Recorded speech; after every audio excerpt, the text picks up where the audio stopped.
I'm very sorry about that. Technology is technology. It decided not to work with us. So I would like to start this by saying, hey, everybody, my name is Zach with Community Pay It Forward, Community Dare to Care, which is soon to be the Come Together Compass, and Pact podcasting channels. Sorry, I don't know where I got lost. But welcome to the 2026 Mission for Healthy Heroes.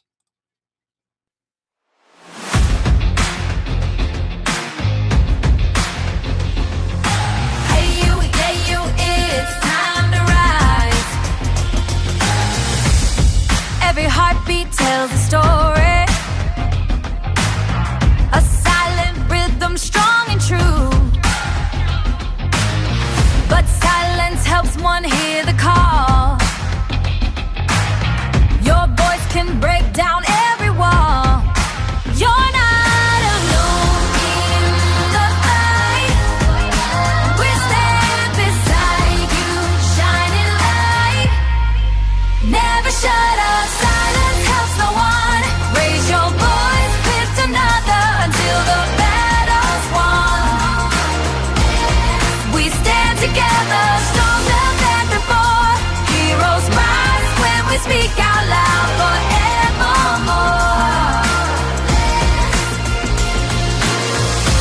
Every word's a beacon, shining bright and true, for all the world to see what we can do. Never shut up, speak out loud. We stand together, together.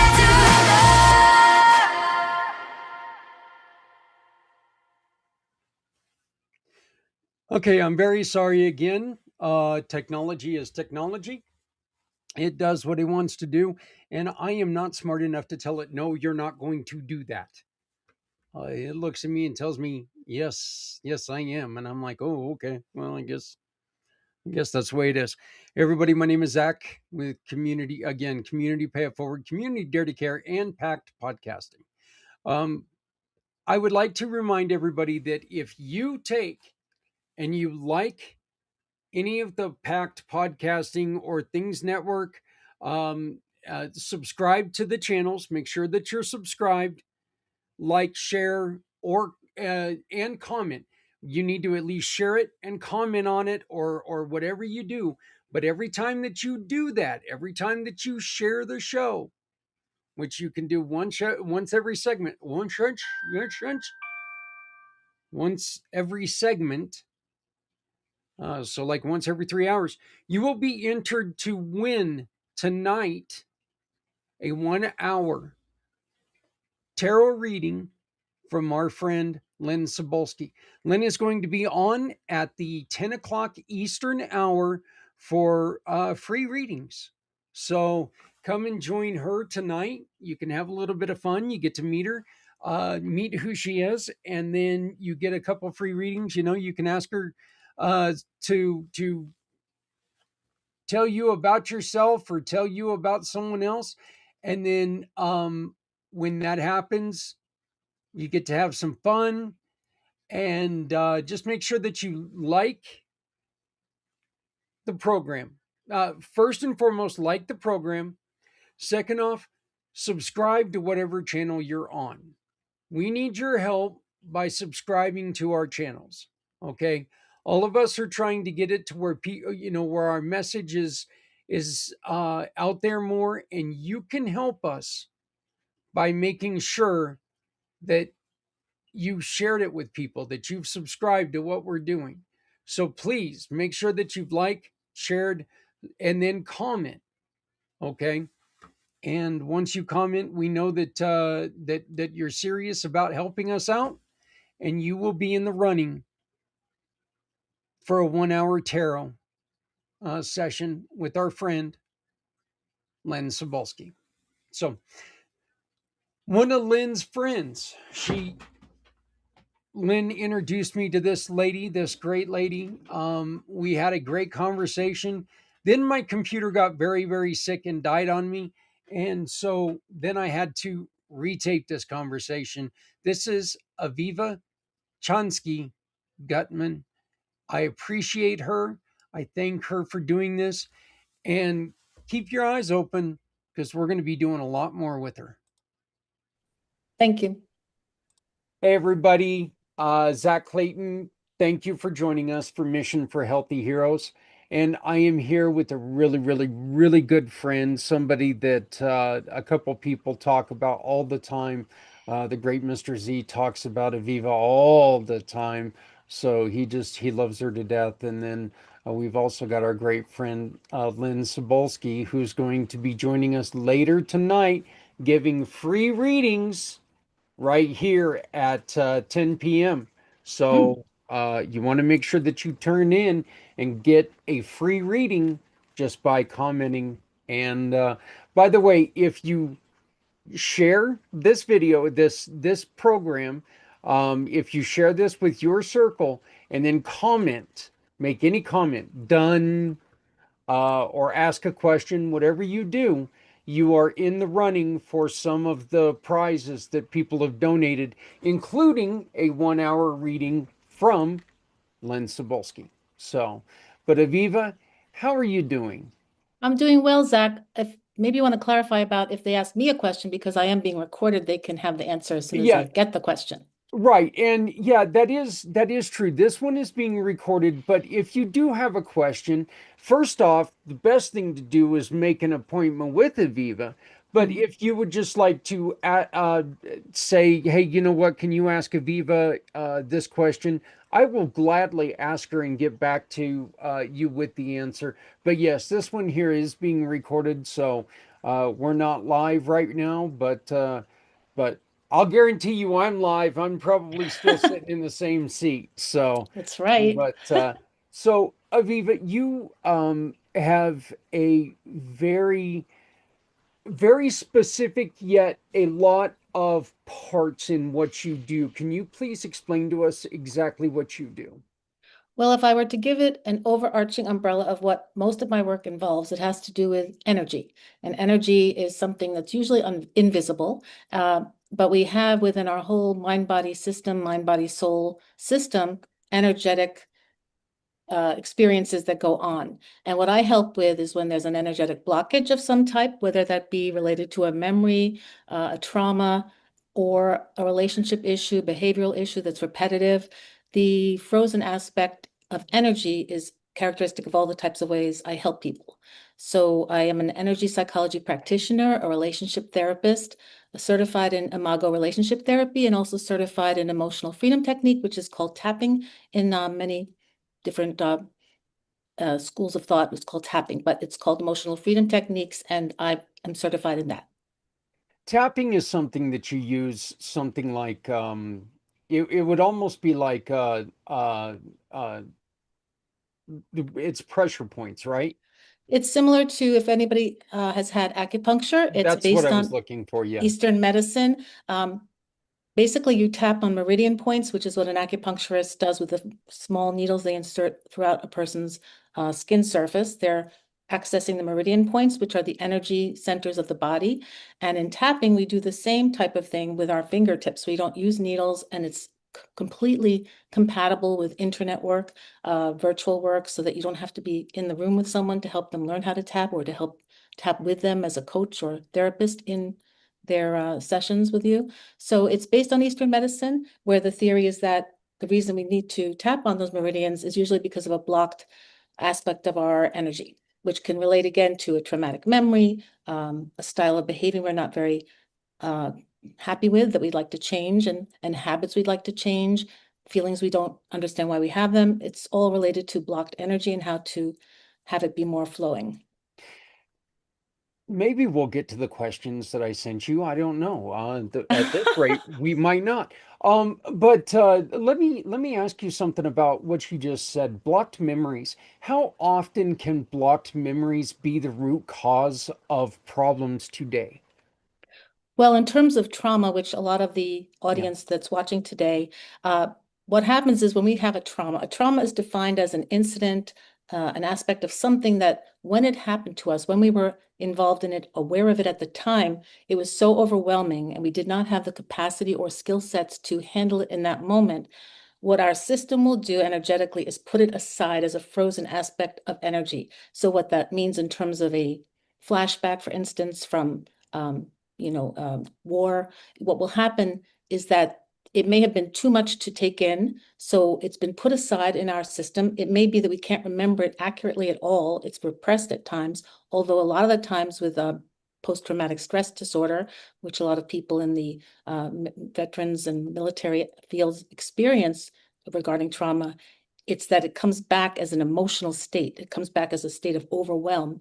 And that's usually triggered by something similar happening, something reminding them of it. And what's happening then is that the emotions they felt in that moment that they couldn't process, whether it's recently, years ago, decades ago, what happens is all the emotions start to come up as though that trigger is happening in the moment.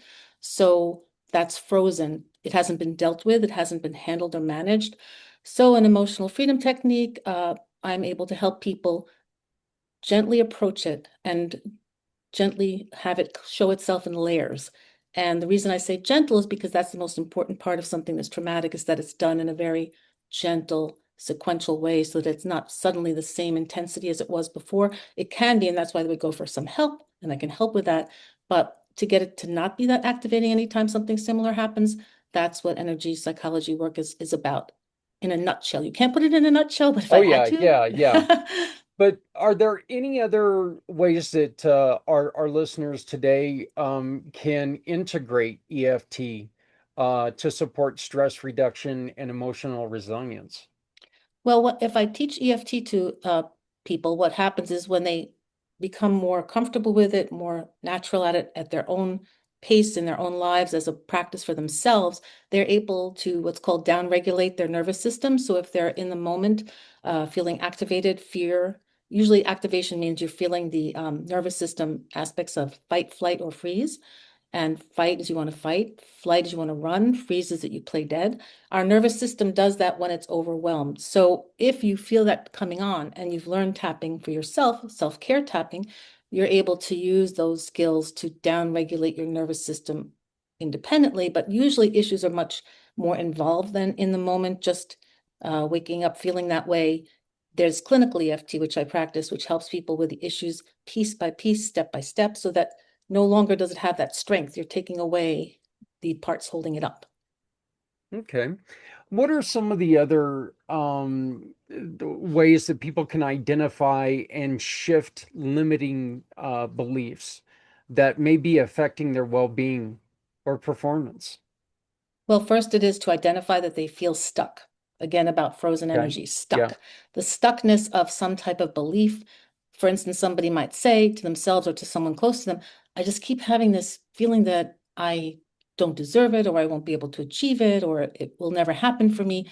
A limiting belief, something that's just saying something's not possible. That's basically, if you have to translate it to its common denominator, a limiting belief is saying, I don't think it will happen. I don't think it deserves to happen. I can't imagine it happening. So in clinical EFT and other methods of going through the process of deconstructing that, you're able to understand why that belief exists and start working with the parts that are holding up the background memories and experiences that are holding up that limiting belief. Okay. Um, you have, can you explain to us trauma informed approach? A trauma-informed approach, which EFT is partly Yeah. one of those, this whole category of therapies that are like that, called that. What it basically is that through the therapy itself, you're approaching the aspect that the situation or problem someone's coming to you for and about has to do with a traumatic issue. So what you're doing is approaching it as gently as possible. And I keep emphasizing gently because really with trauma, that's the only way you can really help someone, is that they feel the trust and calmness and ability to be vulnerable with you so that they can start exploring what this is, because trauma is usually overwhelming. And then sometimes it involves a lot of shame and embarrassment.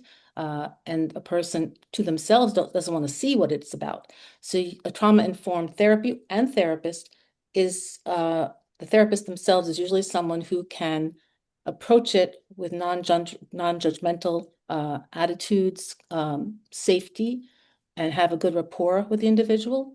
So that's a trauma-informed personality as a therapist. And then the modalities, there are several out there, but the one that I practice is EFT. And it's basically, again, the gradual sequential examination and examining of things, but little by little. So maybe you've seen this image of or the tip of the iceberg phrase. The tip of the iceberg is what we see every day in our lives, just a little tiny bit. Underneath the surface, there's so much to that iceberg. So trauma-informed therapy is really gently going to the lower levels of the iceberg underwater, but in a gentle way so that the person experiencing the trauma feels safe enough to explore what that's all about, because safety is not what they felt at the time of the trauma. There's two types of trauma: huge trauma, big T traumas. Big T traumas are like earthquakes, 9/11, even COVID in its own way, but that was long lasting. But small T traumas are ones that are like just about your upbringing. Maybe there was a lot of negativity or shaming and things that made someone have a little bit of a constant message about something. That's usually what limiting beliefs come from, is this message over time from people important to them about them not being worthy, not capable, not deserving, and they take it in and they keep it as their pervasive belief. But huge T traumas, excuse my tripping on the T's, but war, trauma, gunshots, explosions, those are huge big T traumas. So both can be managed and handled and addressed with trauma-informed work. We are focusing a lot the last 4 years, and what we're doing today, we focus a lot on making sure that we are able to listen to our heroes, and we can, listen first, talk second. But Aviva, when do we, as somebody who doesn't have any training in trauma informed approaches or any of these other programs, when do we need to start pulling back? What do we need to start watching and making sure that, oh, I'm getting over my head here, let's kind of back this up and let's get a hold of somebody who can handle this a little bit better? What are some of the things that we need to watch out for? Well, there's so many things that relate to that question. I would say in general, one problem is that a lot of the institutions, organizations that are saying they will help veterans, it's hard to approach them because they're very complicated systems that take a lot of patience for your appointment to come up. Then a referral if you're referred out. I understand the whole system of, for instance, the VA, not intentionally, I'm sure, but budget-wise and employee-wise about who's available to help the veterans. There's not enough of a ratio that's very helpful to a veteran. So a veteran already starts off usually knowing that the system is so overwhelming, they may not even approach it for help. So it's very common with people who have had trauma in every area of life to lean on something else that will help them.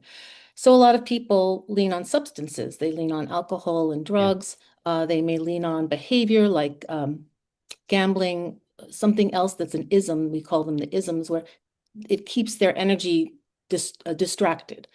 So that often is not what the person themselves is aware of as being a way that they're handling something. The people around them that care about them are more aware of. They're having an issue. They're starting to drink too much. They're starting to take medication. They're trying to tune out, or they're tuning out and they don't seem to be themselves, or they're not themselves that I'm used to or remember them being. So very often the people around someone with a lot of trauma are the first people to notice and experience and maybe try to talk to the person or intervene. So it's very hard for the person themselves if they're just trying to take care of it and they don't have the tools sometimes for themselves. Look where they have ahead of them. They have, if there is a system like the VA, they are like, oh, it's just too hard to get involved in that. The appointments are so far in the future. I'm not sure I even want to go through that hassle. So there's it's a reality too. If there's a system that doesn't give you a lot of access, you're not going to be able to go to it and say, I'm going to just do this. And so you need to have a support system around you of people that care about you, or an employer that notices something, that starts to say your performance is affected by something. Could you go try to figure out what that's all about?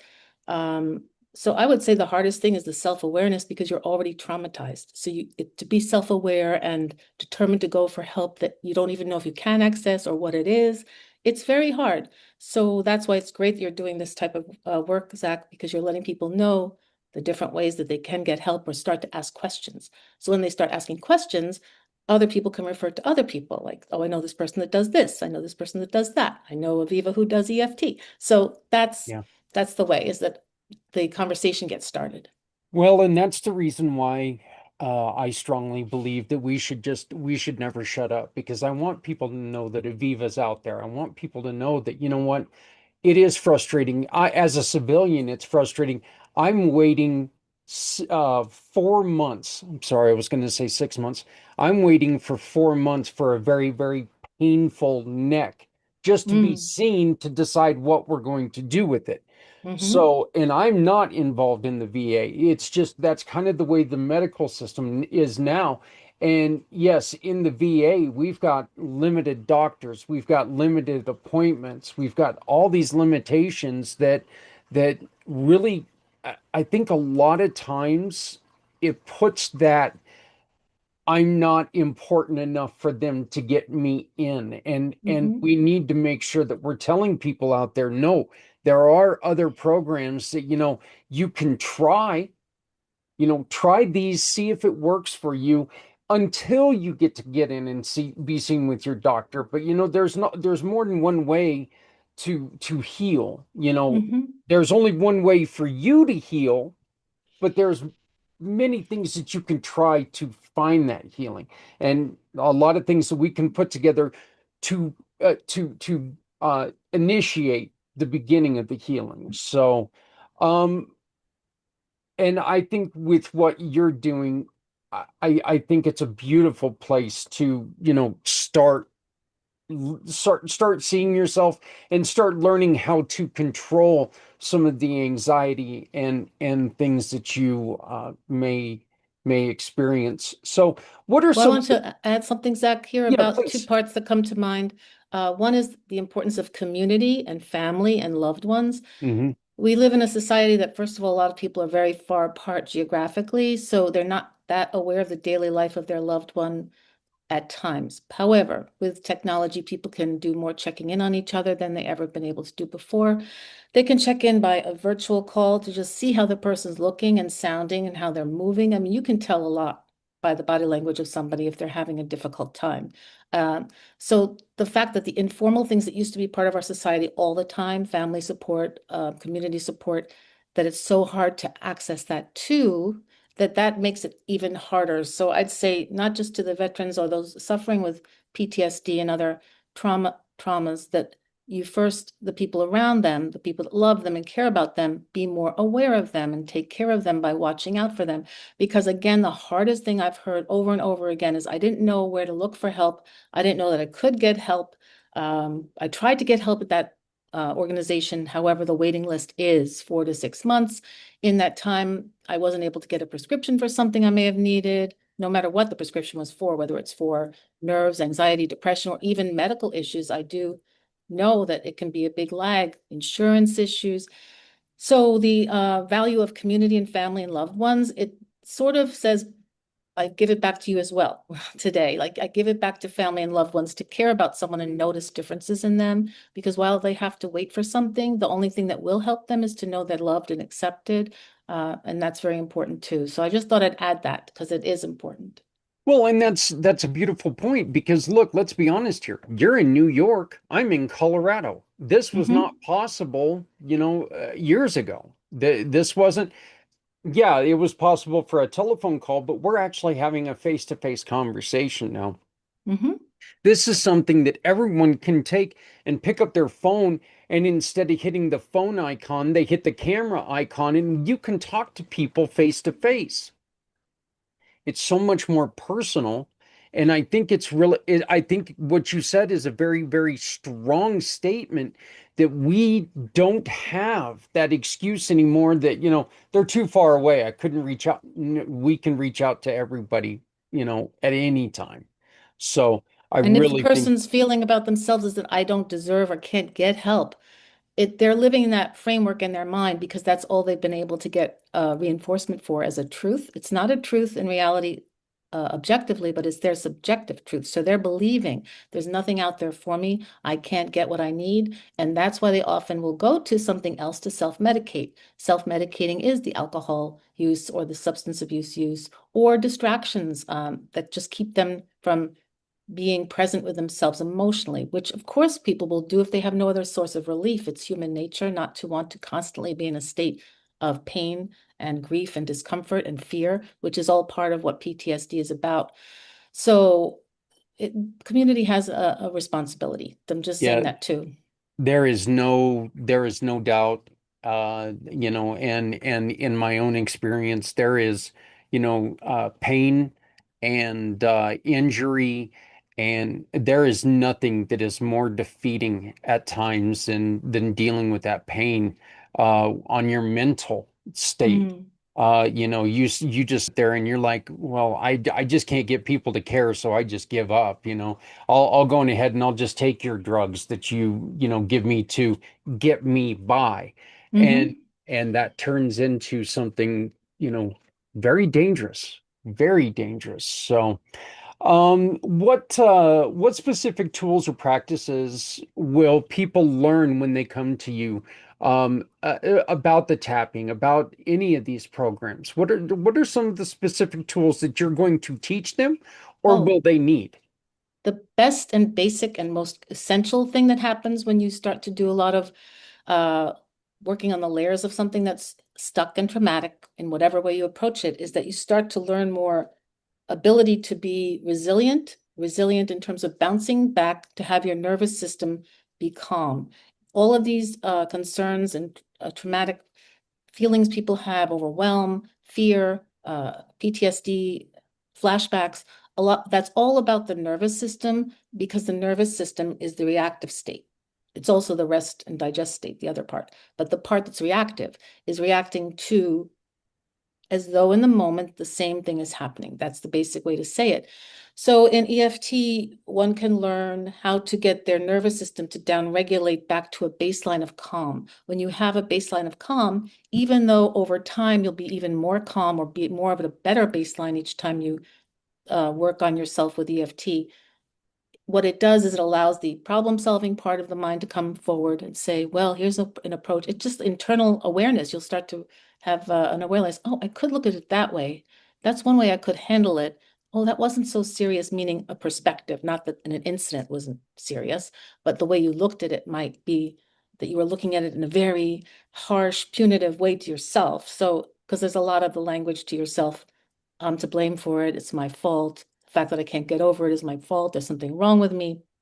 In EFT, you can get the nervous system to actually isolate that there was an incident, you're reacting to it. However, that doesn't mean that you're incapable, there's something wrong with you.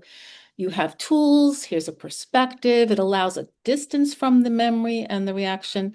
And that's all about nervous system regulation, down regulating to a state of calm. When we are calm, doesn't mean we're asleep. It means we're more aware of problems, solving solutions, insights.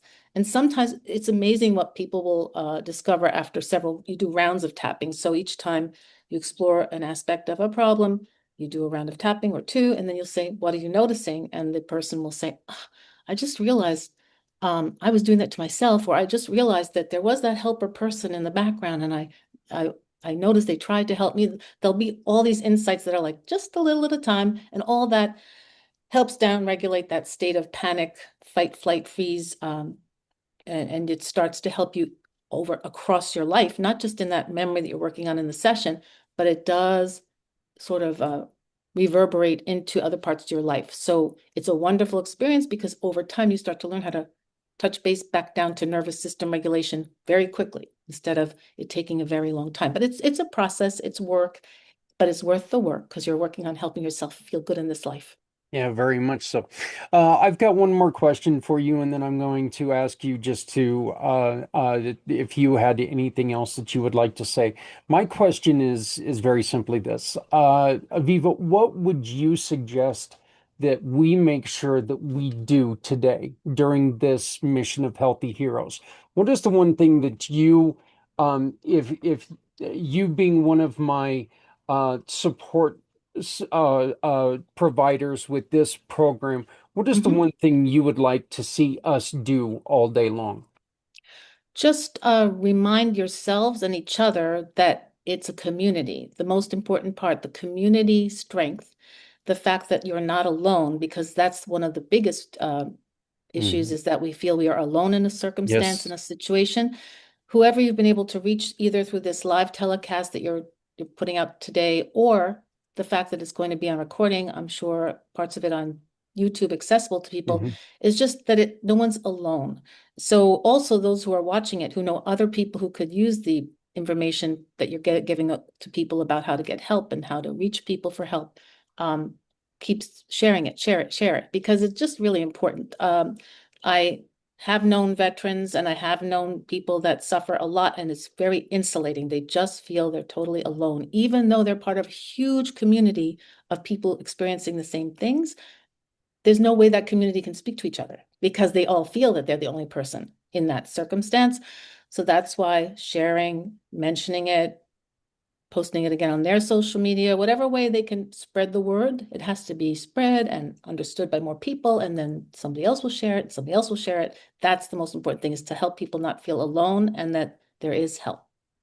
Again, very, very important with what you said and with what we just keep telling people. Look, we need to make sure that we're talking about what we've been through, what we did to get through that, because there are so many, there have been so many things that have happened to so many different people. They're not we're not inventing new things to go through. Things people have been through these things and people can talk to each other. We just need to make sure that when we speak to someone, we're speaking to the right people. When we look for something, when we look for a program to help us, we need to look that we're make sure that we're looking for the right programs to help us, not just giving up. And that's one of the reasons why everyone should really listen to what other people have to say, because somewhere out there is your path. Mm. And that's what we need to make sure. Aviva, I'd like to give you the last word. Is there anything else that you want to make sure we talk on? I think that's it for now about the energy work of tapping. I also, just to say, help people in their relationships with stuck situations. I'm a relationship therapist, so in that work as an Imago relationship therapist, when we have relationships that aren't quite working or feel like they're stuck and have a lack of flow between partners, I do that work as well, which is very much similar but in a relational context. So that's also available if anyone's interested in inquiring more about that.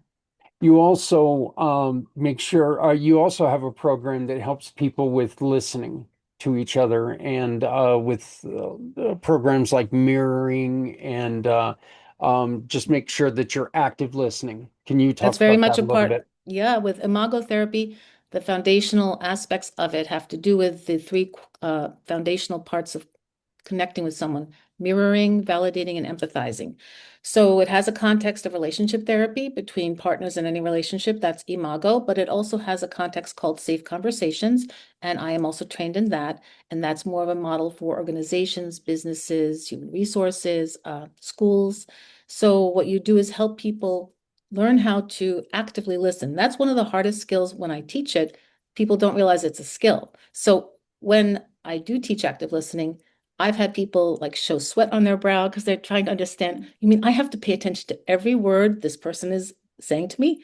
And at first it feels very hard because we're not used to doing it.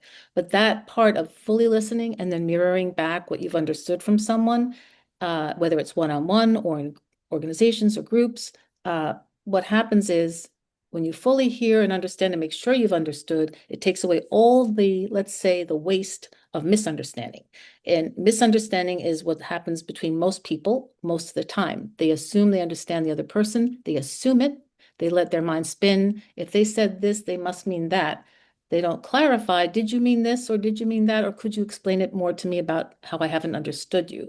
So those are the things I teach for active listening. And that helps a lot too, because if someone's coming for help, such as the other questions we've had about if someone needs help, how can they get it?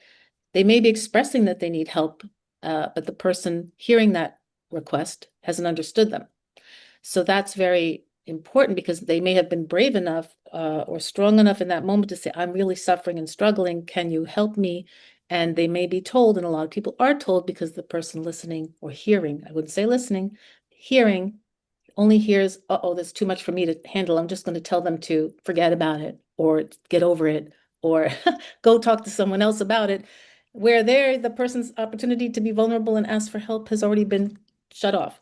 And that is another layer of why people don't access what they need or can't or try to. And it's a whole cycle of needing more connection and clarity that I help with that too. So And I think that's a very beautiful way to end this, in remembering that you can hear somebody if you're talking to them with the cell phone in your hand, if you're checking the football scores, but you can't listen to them with that cell phone in the hand. So you got to make sure that you're truly participating in active listening. If somebody's coming to you with a problem, make sure that you're focused on them and what they are saying. And remember, they are saying it. You don't need to always put your input in. Okay. but that's what the validation and empathy parts of the three aspects are, is that mirroring, validating, and empathizing. Validating is to offer someone you make sense. And the reason you make sense is when people are told that, when I first teach them that, very often they'll say, but I don't agree with her or I don't agree with him. Why should I say that makes sense? The issue is not that you have to agree or you have to say that's fine or right or judge it. The concern is that they're letting you know something, and all you need to let them know is that makes sense for you. I understand in your experience Yeah. that makes sense. And that in itself is a healing aspect of conversations if people have them that way. And the empathy is to say, given that you feel that way, I can understand that you're frightened or sad or scared or feel grief. If you let them know you hear their emotional state too, then they feel even more understood and accepted because it's also opening them up to being part of the world. People with trauma often feel they're disconnected. Just, I know that you understand that too, and they all understand that are listening that feel this way. And that's why you're doing this beautiful work, is to help them feel connected. But the feeling of disconnection is so isolating. And you have to go into like the common denominator of what that means. It means if you feel disconnected, you also feel like you're not part of things. And you can also feel at a deeper level, you're ignored and not alive because people are not acting like you're there. So that's why it's so important, all those parts of a safe conversation. And they are welcome to reach me about more because there is more to it. And how do they reach out to you? Well, my website is my name, but it's www.avivachanskygutman.com. And Z made a beautiful website for me. So just a plug for Z and his website development skills. So they can reach me that way, or they can Google me through my name. They can also see my own YouTube channel, which I hope to convert this onto as well. And also through you, they can just ask you, how do I reach Aviva? So Yep. that'll make it more simple. Absolutely. Aviva, I want to thank you for being a champion when it comes to the mission for Healthy Heroes. I want to thank you very much for joining us and making a difference in what we're doing. I appreciate it. You've given extra effort due to our circumstance, and I appreciate it so very much. Thank you. It's so wonderful to be able to do this. So thank you so much. I really appreciate it. And just to say, it gave you more information for more questions because we had talked this way before. So it Yeah, helped. absolutely. I'll be honest with you. I think I really I think I got a clearer picture from this second interview. And so, where I wish that I could pull up the first interview, I'm glad that we had a chance to do this again. So, This reminds me of when people make pancakes. The first one's not as good as the yeah, rest. yeah, we're This is raising your second kids. pancake. Yeah, Okay. yeah, we're raising kids. The first one didn't Oh, do so I well. wouldn't say So that. I have a the wonderful second one, preset. I'm going to try a little harder here. So, um, Oh, but I, because we don't, no third one, we never take pictures, so we won't do a third. yeah, They're wonderful yeah, kids, but they don't take pictures of the poor third one. Sorry, my third. I have yeah, like, I have yeah. pictures of Sorry, you, don't Isaac. worry. Sorry about that, Isaac. So, but thank you so very much. Please, if you ever have anything going on that you would like to spread the word, join us again on one of the podcasts. I'd love to have you back. Thank you so much, Zach, and hello to everybody. Have a wonderful time watching this, and I highly endorse watching this for 22 hours, if you can stay Oh, awake. yeah. Okay? Yeah, if I can stay awake. If you can stay awake. All right. Well, thank you very much. Thank you, Zach.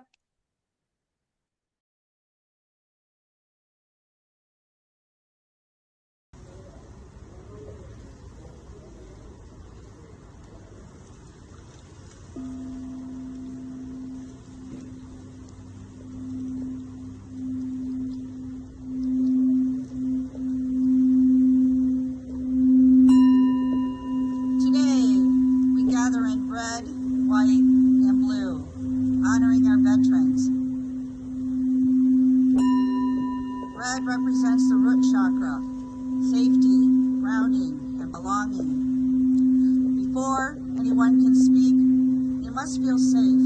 This is where healing begins. Today carries fire horse energy, courage, movement, and breaking silence. A day to move forward with strength.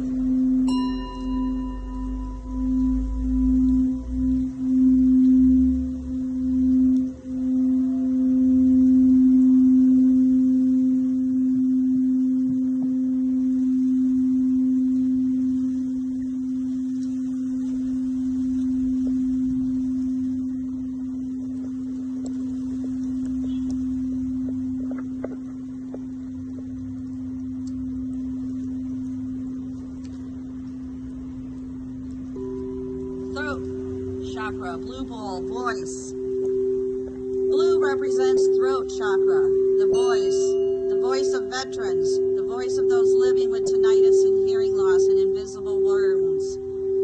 No one should have to stay silent inside their own mind. Even when ears ring, even when words feel difficult, there is still a way to communicate through vibration, presence, or simple connection. Even basic sign language can open communication.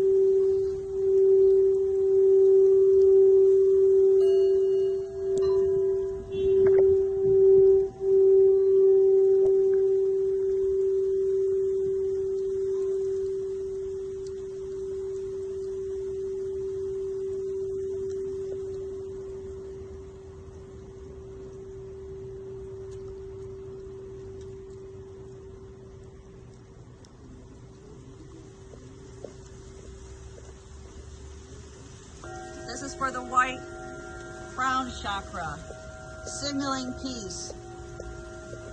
Let there be peace on earth and let it begin with me. The white crystal bowl represents peace, the place beyond the noise. Even when sound continues, the mind can still rest.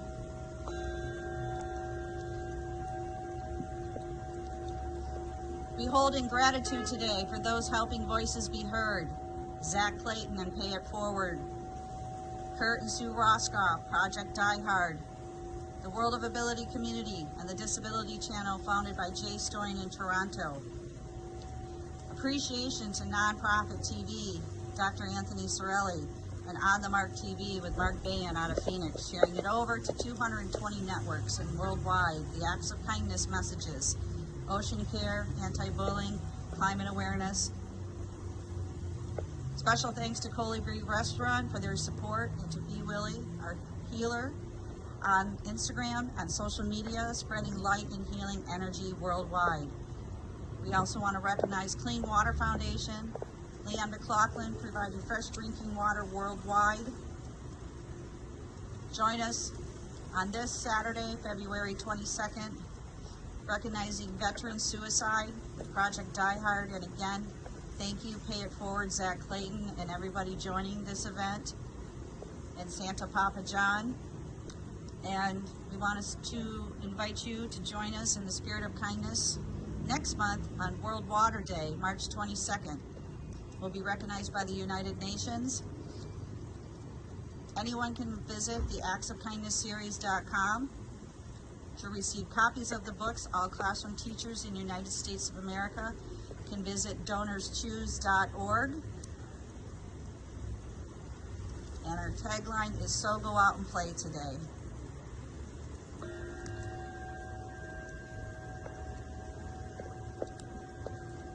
Today is a fire horse eclipse.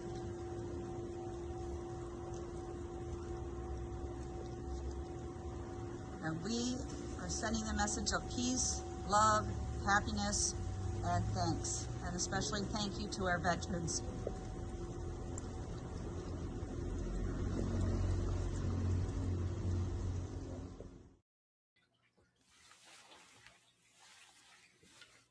I want to thank my friends. Oh my God, the USA just won gold medal.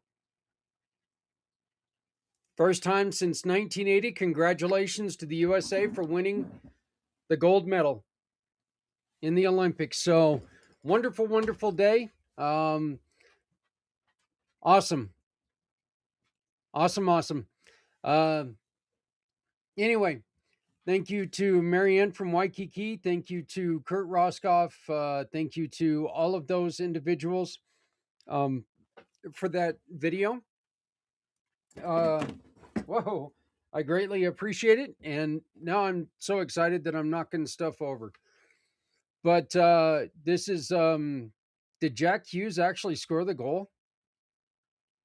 As a Devils fan, that would be cool. But sorry, I was talking to you. I didn't even see it happen, so I'm pretty excited. Yeah, I'm going to say it was Jack Hughes that scored the goal because they keep showing him and they just showed his parents. So congratulations to New Jersey Devils, Jack Hughes, and the USA men's hockey team, gold medal winners, 2026 men's gold medal. Awesome. Wow. So, but anyway, yeah, thank you to all of them for that wonderful video. That was really pretty cool. I like that. Nice meditation that was easy to listen to, very easy to enjoy. So I appreciate it. I invite you to please take care and go and check out all of what they were talking about, the acts of kindness, National Water Day. Kurt and Sue Roscoff really do a whole hell of a lot for our company. They do a lot for Community Pay It Forward. That whole group, I call them the Kurt crew out of absolute respect. I make fun of that man more than anybody in the world. Well, I don't know. Santa comes pretty damn close, but what is this animal doing? Thank you. But okay, I just saw him on the replay. That looked a little creepy. But anyway, again, thank you to them. And there he is. He wants to make sure that he definitely gets seen. So next up, due to the time constraints, I'm not going to be able to play the 1 hour video yet. The replay of the Come Together Compass, that's going to have to come later on tonight. Right now, I'm going to play an interview with a gentleman that I had no idea that this was even a thing.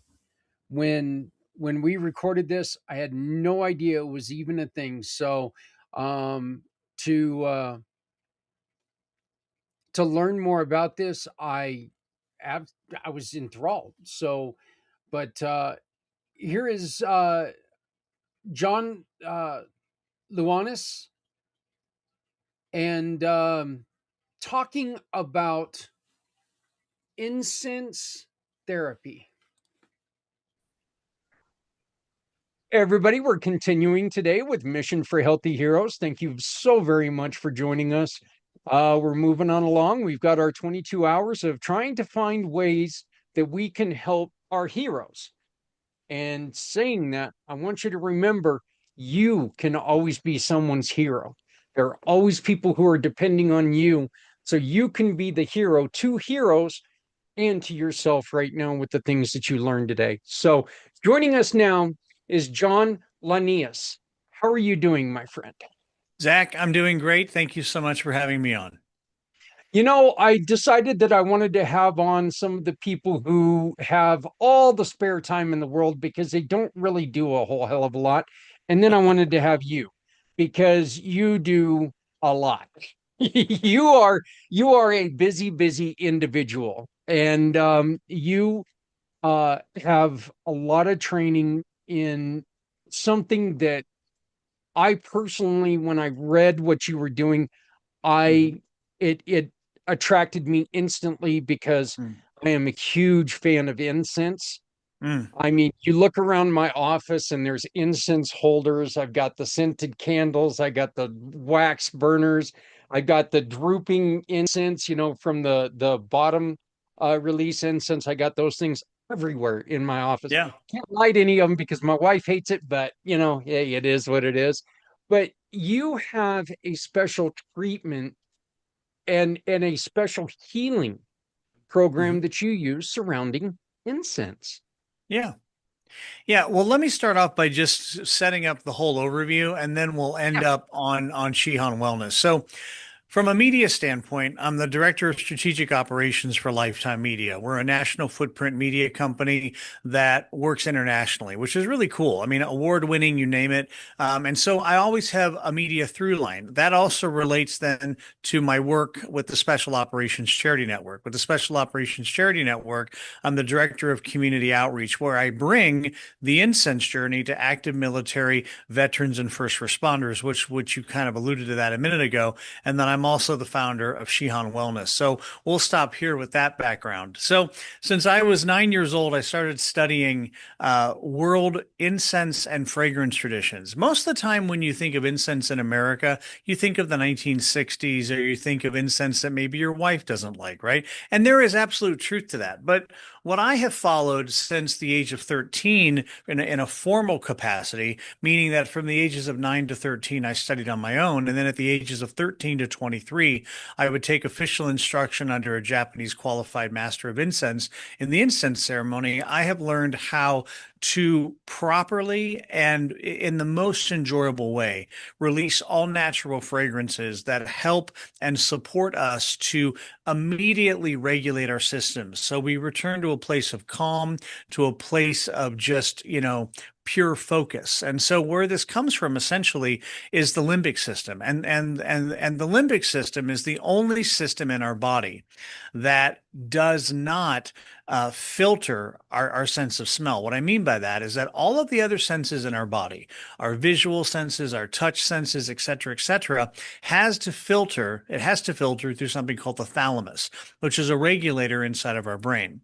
Our sense of smell is the only sense that does not filter through that. So, meaning that you get a very, very powerful experience of reality, and it goes right to the rhinencephalon, which is the oldest part of our brain. So I get to work with active military, veterans, and first responders in using fragrance to regulate our system very, very easily. Is it olfactory? Or is it because of relaxation, or is it a little bit of both?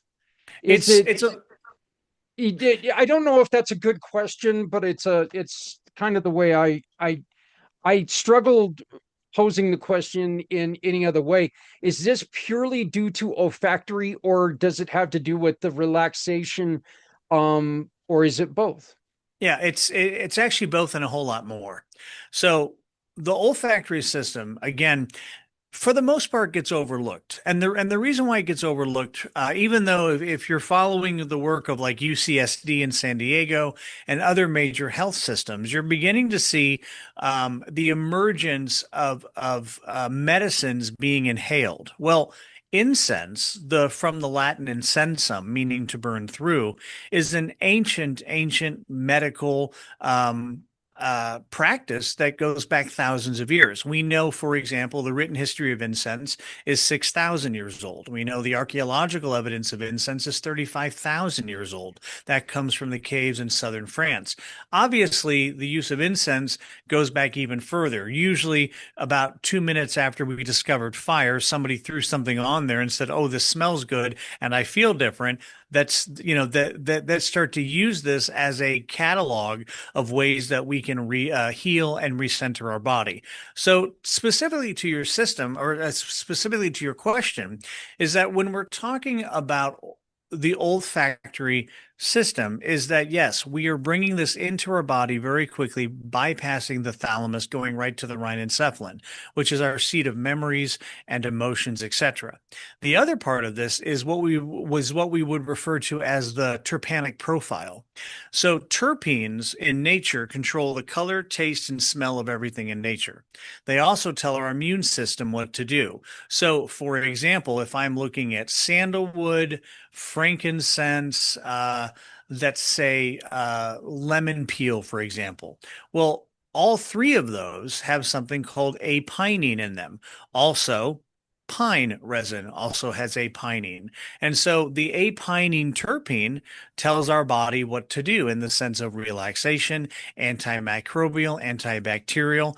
And so once you start to understand what is the particular makeup of these particular fragrances, then we can begin to use this in a more advanced way to support people to regulate their nervous system and to calm them nearly immediately. For example, I work with a number of former SOF operators, special operation forces individuals. These are people that have been in high stress, high combat situations, and they may have in many ways burned out aspects of their regulation system. So what I'm able to do very quickly with people, and I do this all around the world, either on Zoom or in person, I either use different versions of hypnotic techniques if I'm doing this over Zoom, or if we're in person, I will actually use the fragrances following a document that I give my clients called the Natural Preference Survey document.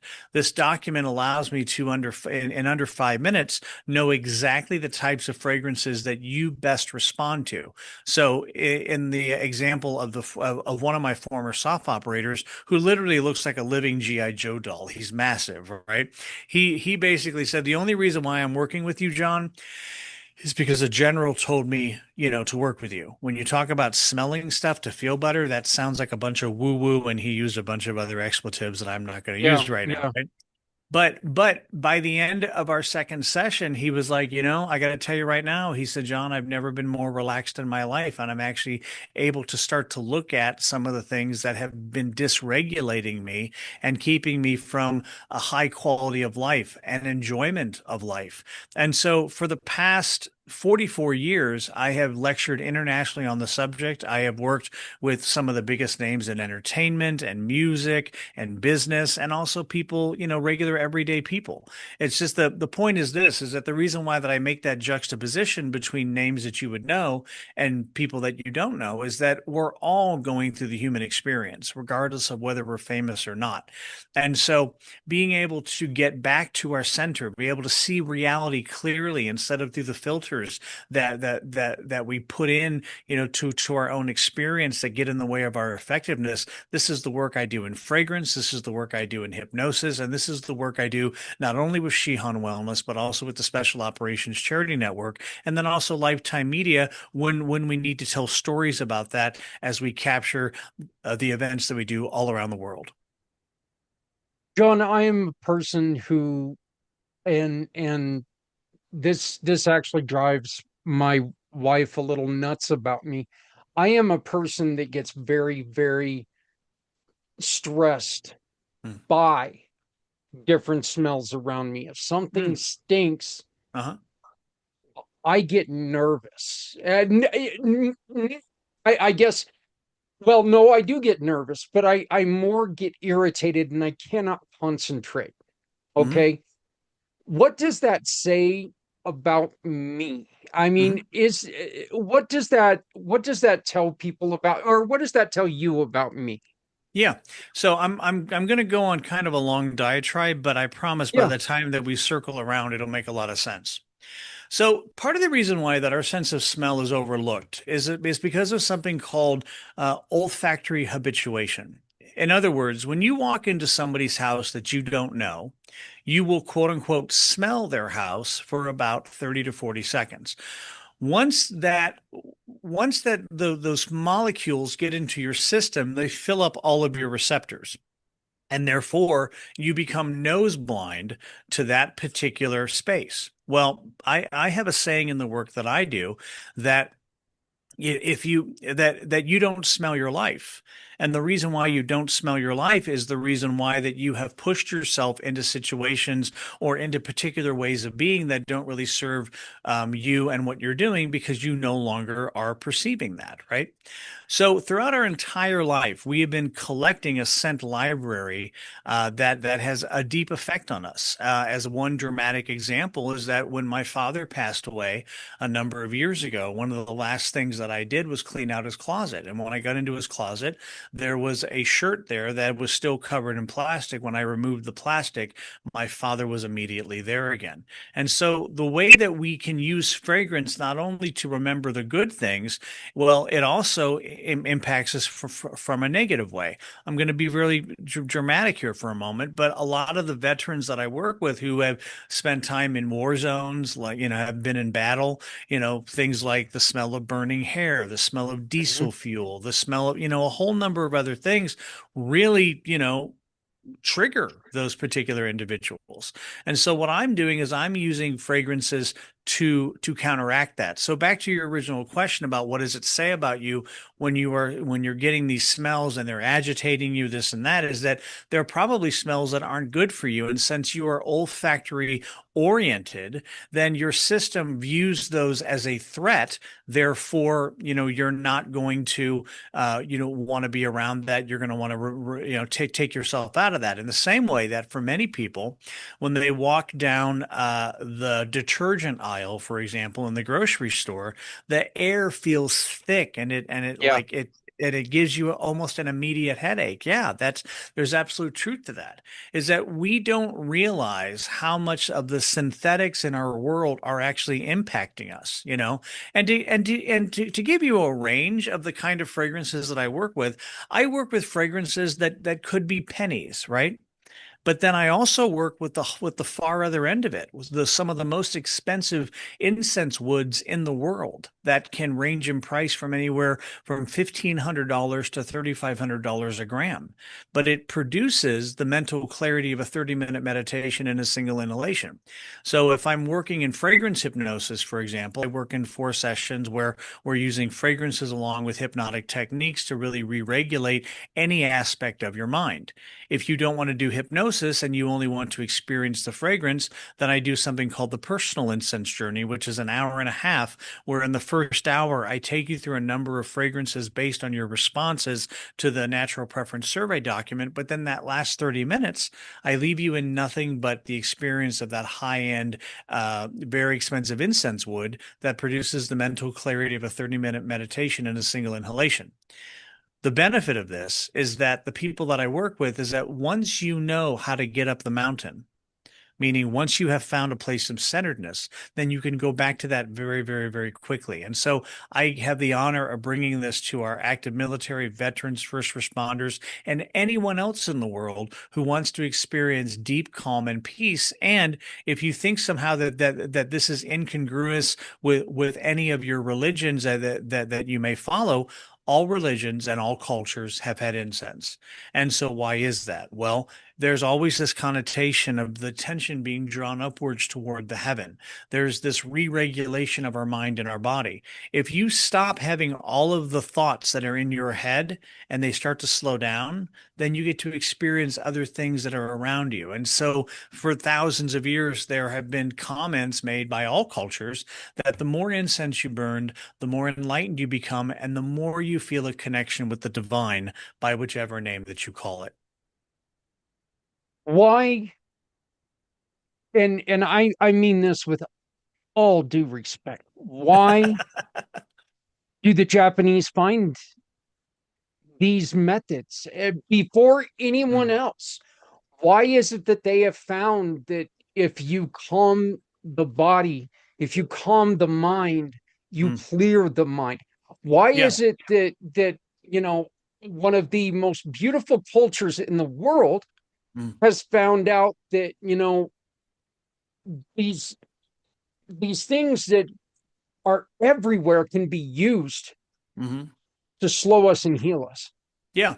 So let's walk backwards. So Japan was the last culture to receive incense. This happened in 550 AD through the Korean Peninsula. When Buddhism arrived in Japan, there was a saying in one of the sutras that came from Korea, which came from China, which came from India, right? That talked about how you cannot have Buddhism without incense. Now, if you're not Buddhist, don't worry about it. Stay with me. There'll be a high level reveal, I promise, right? But it was this idea that if you want to achieve enlightenment, then you're going to be using fragrance to do that. In other words, there is this concept in the Japanese tradition of incense called monko. And monko means listening to incense. And so you're listening to the incense, which seems a little nonsensical at first, right? But you're listening to the fragrance for what it reveals for you. Well, I was in a talk once and somebody said, well, I'm not Buddhist. I don't want to listen to Buddhist teachings, which is what that means. And I said, that's fine. The Christian tradition has something very similar. Like, what do you mean? I said, well, the Greeks and the Romans used to call Jesus the panther because what the panther does in nature is that the panther breathes out a sweet breath and then it attracts its prey. Now, this is not to compare Jesus and followers to prey, but it's the idea that the sweet breath brings the gospel, brings the good news, right? So you see this across all religions and all cultures, this idea that we're going to use fragrance, something of divine nature, to recenter ourselves. Many of these fragrances, believe it or not, when you're looking at some of the apocryphal information, especially from the Judeo-Christian tradition, is that it is said, for example, that the fragrance of aloe is the scent of the Garden of Eden. For if you look at some of the very, very early stories of Adam and Eve, they were allowed to take garments from the garments from the Garden of Eden that smelled like the Garden of Eden. And so where this would turn into is that if you remember the play or the musical Joseph and the Amazing Color and the Amazing Technicolor Dreamcoat, Yeah. well, that's where that comes from. It's the idea that these garments that were taken from the Garden of Eden smell like the divine. And so, I mean, if we had time, we could literally spend the next, 1,000 hours talking about all of these traditions that have gone on over the course of the last 6,000 years of recorded history of humanity. We know that it goes back a lot further than that. But the Japanese were the last to appropriate, to incorporate these particular traditions into their culture. Japan, obviously, from the beginning, has had Shinto. Shinto is the indigenous religion of Japan. And as we start to see Buddhism and Taoism and Confucianism, all these other philosophies move into Japan through China, through Korea, through India, then you see this integration. But I think the most important part, Zach, is this, is that the samurai tradition is about 800 to 950 years old, depending on who you ask. But about 300 years into the samurai tradition, this is where you start to see the development of what's referred to as the do arts. So chado, tea ceremony, kado, flower arranging, judo. Anytime you see a do at the end of a Japanese word, it usually means a refinement path. And so by the time that we get to the Muromachi period, we are codifying the way of incense. We're codifying the way of using fragrance to regulate. So a samurai and the samurai culture loved incense appreciation because you go out into battle, you deal with a great deal of stress, a great deal of exertion, and then you come back and you're using these fragrances to recenter yourself. And so by the time that Zen also influences the Japanese culture, you all of a sudden, a couple hundred years before the end of the samurai tradition, you have these samurais that are what's referred to as whole warriors. They're able to go out and do what they need to do, but they're also able to come back and re-regulate themselves. Well, fast forward to the 21st century and the work I do with the Special Operations Charity Network, this is what I do for our active military, our veterans, and our first responders, and everybody else, because sometimes people think that PTSD is just for people that have seen battle, and that's not the case, because running a business, having a family, all that can be just as traumatic. And so the more that you're able to relax yourself, the more that you're able to heal yourself, and the more you're able to get to a point where you are at total and complete integration with who you are. And that's where true and real power emerges in your ability to make a difference with yourself and others. See, one of the things that we really, really focus on when it comes to this particular event is the heroes of our heroes are their families. And there is no such thing as the hero suffering PTSD and everybody else is clear. Yeah. Free and clear of it. PTSD is for lack of a better term, contagious. When Hmm. one suffers it, everyone feels it. Hmm. Everyone has to live it. So we never discount anyone in the family. We think that they need as much support and as much treatment as anyone. And so we love what you do. John, what do people do if they would like to try Shihan Wellness, if they would like to connect with you Hmm. on your charity network? How do Yeah. people reach out to you, my friend? Yeah. So, Zach, first of all, thanks for that. So, if you go to shihan-wellness.com, that's shihan-wellness.com, you can very easily send me a message there. If you are interested in the work of active military veterans and first responders, you can go to specopscharity.com. That's specopscharity.com. I'm also very, very available across all social media. You just search my name, I'll pop up and you can find me. But I have the pleasure of working with people all around the planet. I get to work, over Zoom, for example, for hypnosis. I do it in person. So there's a whole world to explore and to learn about. And I'd be more than happy to share that with anyone who reaches out. Well, John, I want to make sure that you and I stay in contact because, you know, I'm one of those who could probably sit here for those 1,000 hours, listen to you talk Yeah. about incense and the healing of incense and everything because I do it's something that I've loved it my entire life and yeah, when I grew up it was to hide the scent of marijuana, living with parents from the 60s, but Oh, yeah. Yeah. then it grew into something as a teenager and as an adult. I would always use it in my room. It was always lit in my room, in my house, wherever. It was always lit. So, but once again, John, one more time, how do people reach out to you today? Yeah, so let me say this, Zach. When you talk about marijuana and when you were trying to cover that smell, here's what's funny. Marijuana, believe it or not, is actually one of the first incenses. Oh yeah.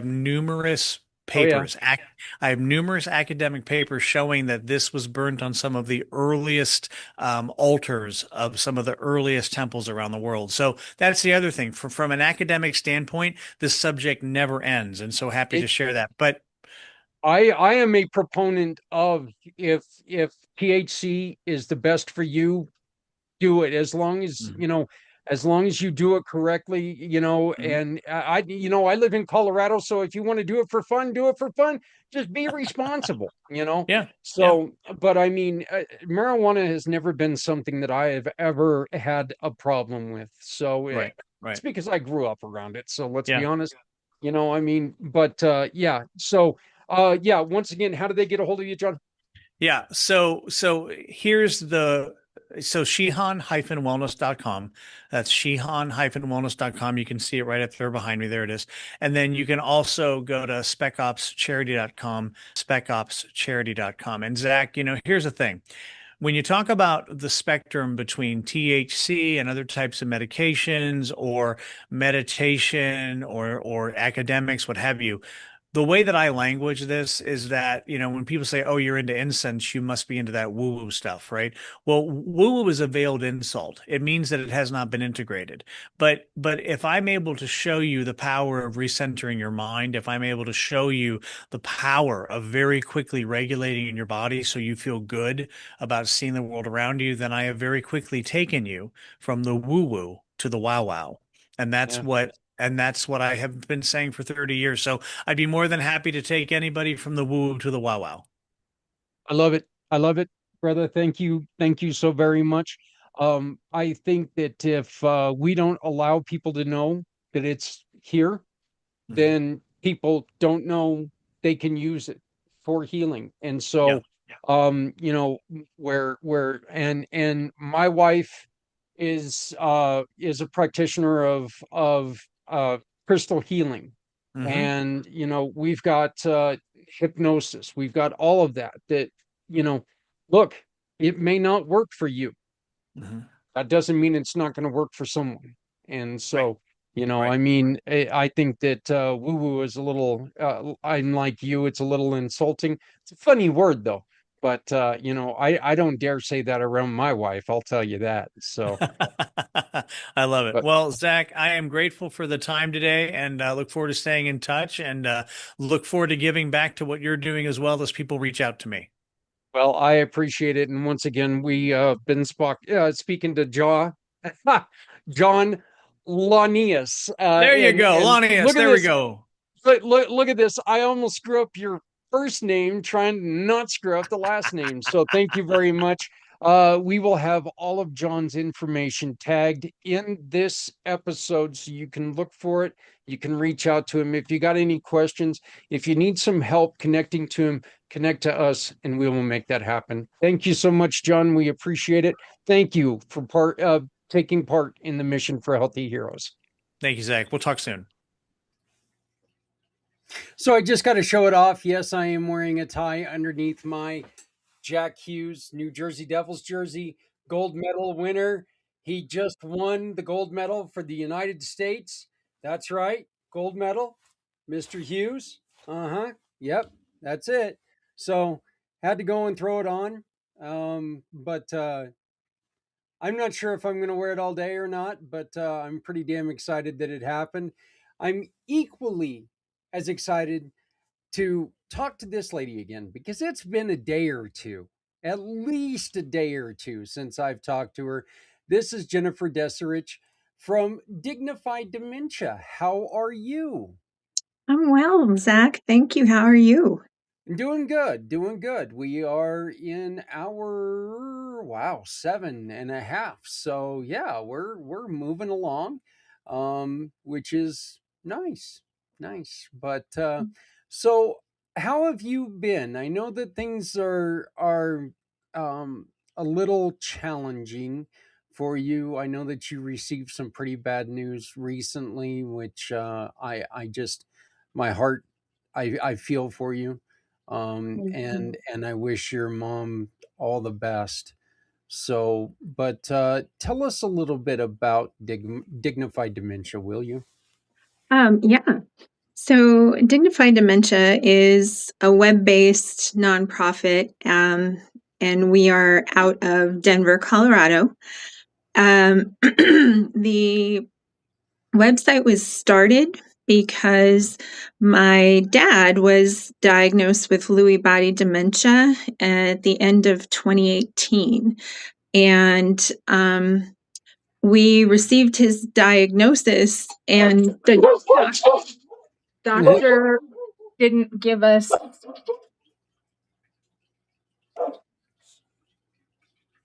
I am so sorry. I've got I'm.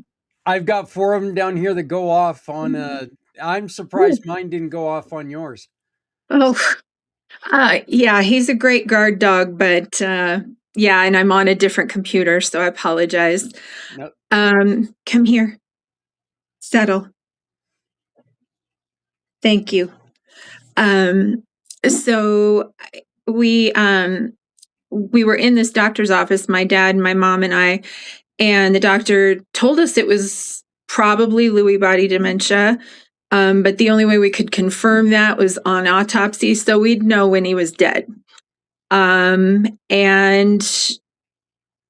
I'm very well versed in the medical field, especially neurodegenerative conditions, and I had never heard of Lewy body dementia.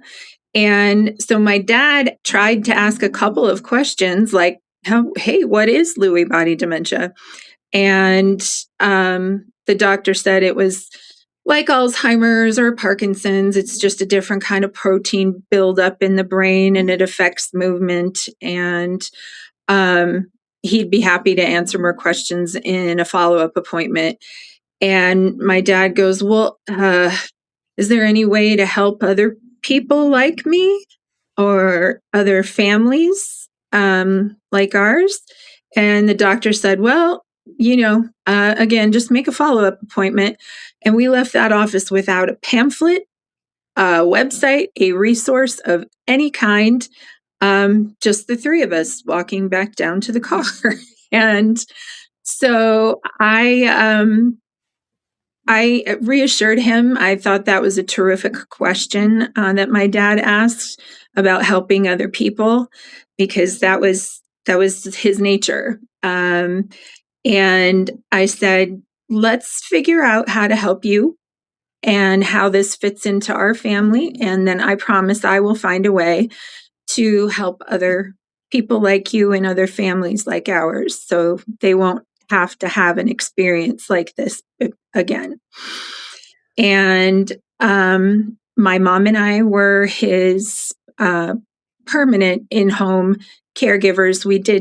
We were fortunate enough to have a little bit of help. But over that course of time, I developed, just on the advice of his doctors, I developed some resources for him that really helped him stay organized and anchored in the present. We tried to build on positive energy, and it was something that I thought it would just be for him. And his doctors loved it. His speech therapists and occupational therapists loved it. And they encouraged me to get this toolkit we have to other people. And I was still caring for my dad, but I thought, hey, why not? And this is how I can help my dad achieve what he wants to achieve, which is helping other people like him and families like ours. So I started Dignified Dementia, and it is a website where we have a free resource library for everything that you could want given a dementia diagnosis. We're still building it, but it is completely free. You don't have to subscribe to our website. You don't have to pay any money.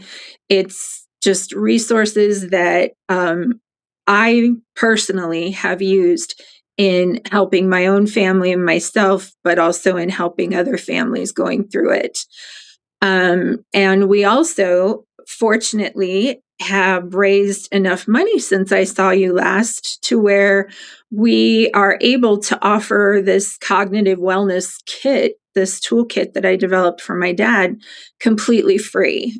So anybody who wants it can go online to the website and download it.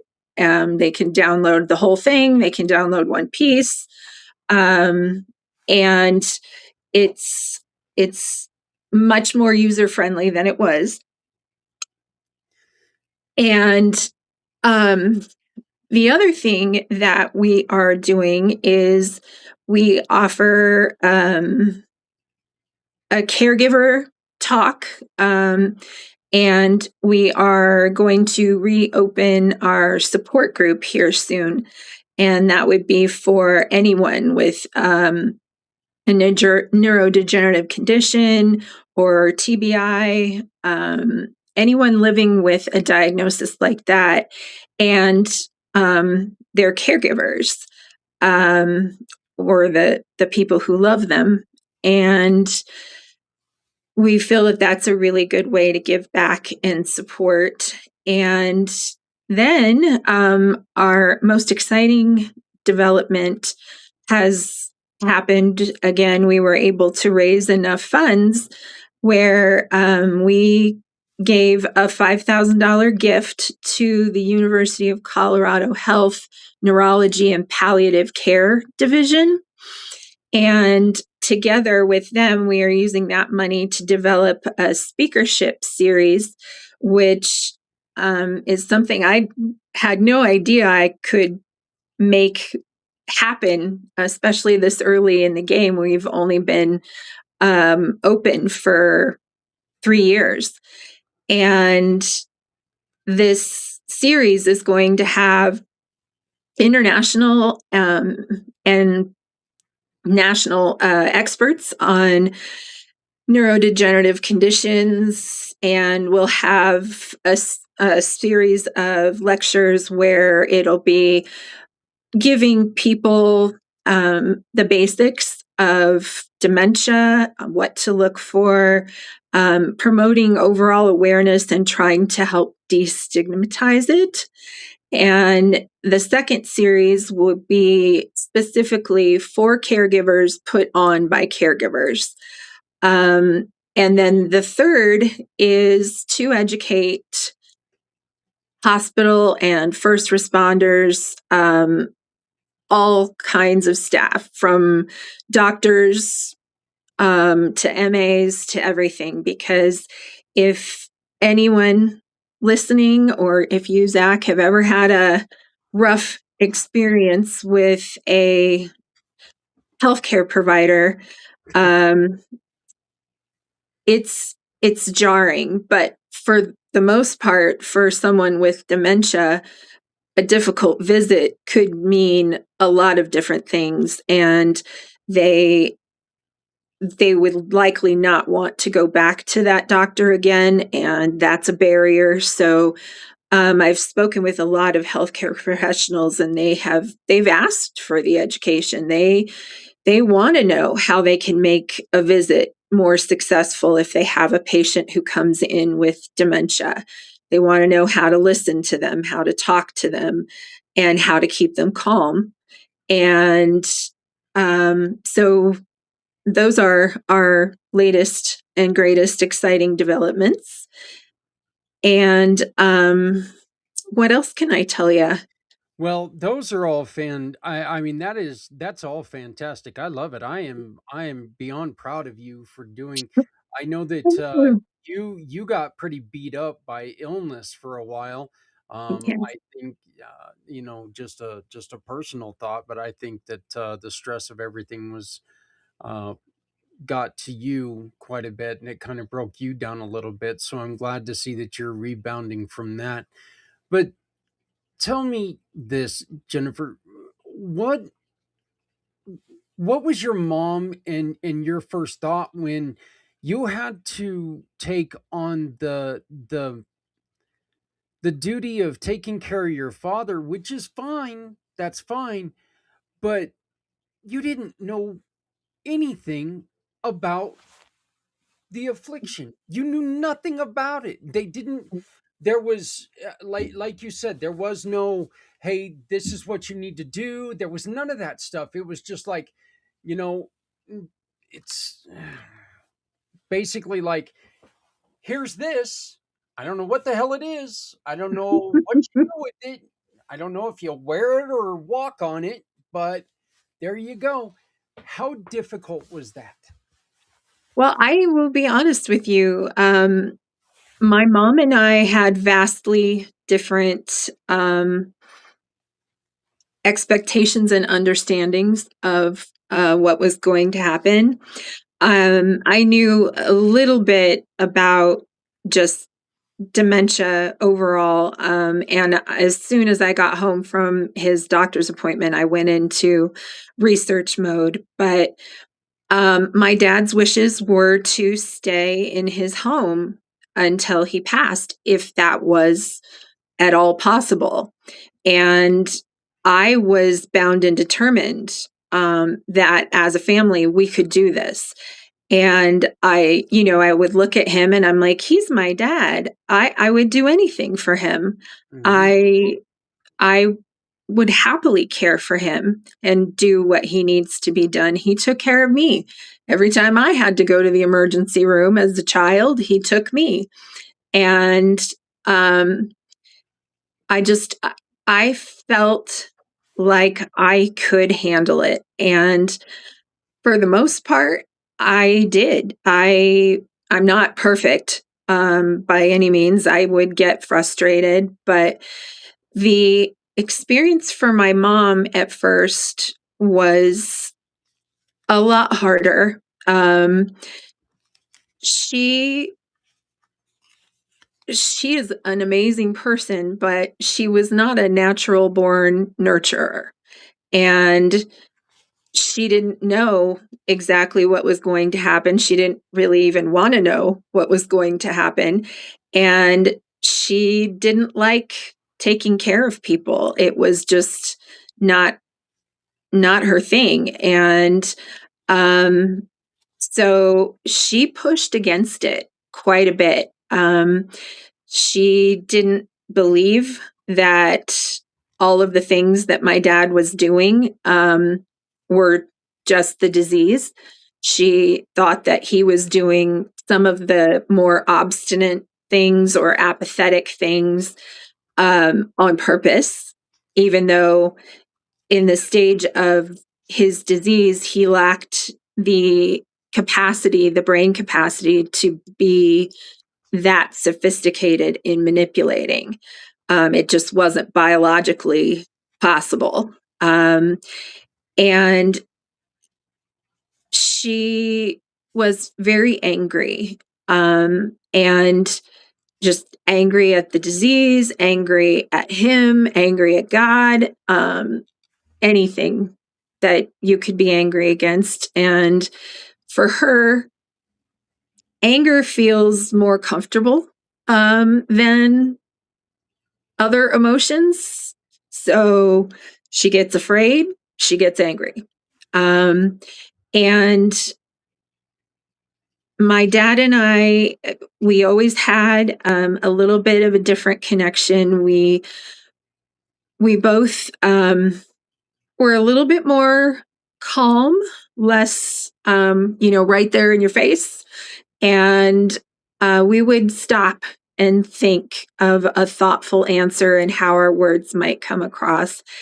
And this is part of the reason I was able to do so much for him. But my poor mom just, she didn't believe my dad's providers when they said, you need to practice self-care. You need to take breaks. And she just got more and more angry. And in February of 2020, all of our lives were, all of our lives globally were turned upside down with the pandemic. But I had to have a spinal surgery that was, I'd been putting off since I'd been caring for him. And that's very common. A lot of caregivers do put off their own health needs to care for their loved one. And if I hadn't gotten the surgery when I got it, I could have lost my ability to walk. So it was very, very important. But I had this surgery, and my mom actually had a nervous breakdown, and she spent some time in very bravely in a mental health facility. And when she came home, she was ready to do the work. And I found her a therapist that would come to our house. And she really worked everything that they taught her, and inpatient mental health and at home. And that is really when my relationship with her and our ability to be true teammates in taking care of my dad started to change and get better. Get a lot better. But then after she started getting stronger that way, she was diagnosed with breast cancer. So I had one patient, or I had my dad living with Louie, and my mom with cancer. And again, commonly caregivers do this. It was recommended that she do chemo and radiation and surgery to remove the cancer. And she opted for just the surgery and radiation because she knew she wouldn't be able to help take care of my dad. And meanwhile, I was doing more and more every day that I could do just to help improve my dad's quality of life and slow his decline, keep him calm and engaged. And he remained that way until about 2 weeks before he passed, at which point he went nonverbal. And at that point in time, my mom and I had made the decision that he was on hospice, and we couldn't do it anymore. We had to move her out of their bedroom. And so she slept on a couch for 4 years because my dad was having violent hallucinations, and we were worried that she could get hurt. Yeah. And so the whole journey is, it'll chew you up and spit you out many different times. And we were very lucky because my mom and I were able to be a team. So even if we couldn't get along with each other, we could at least relieve the other one to go take a shower, or something like that. And I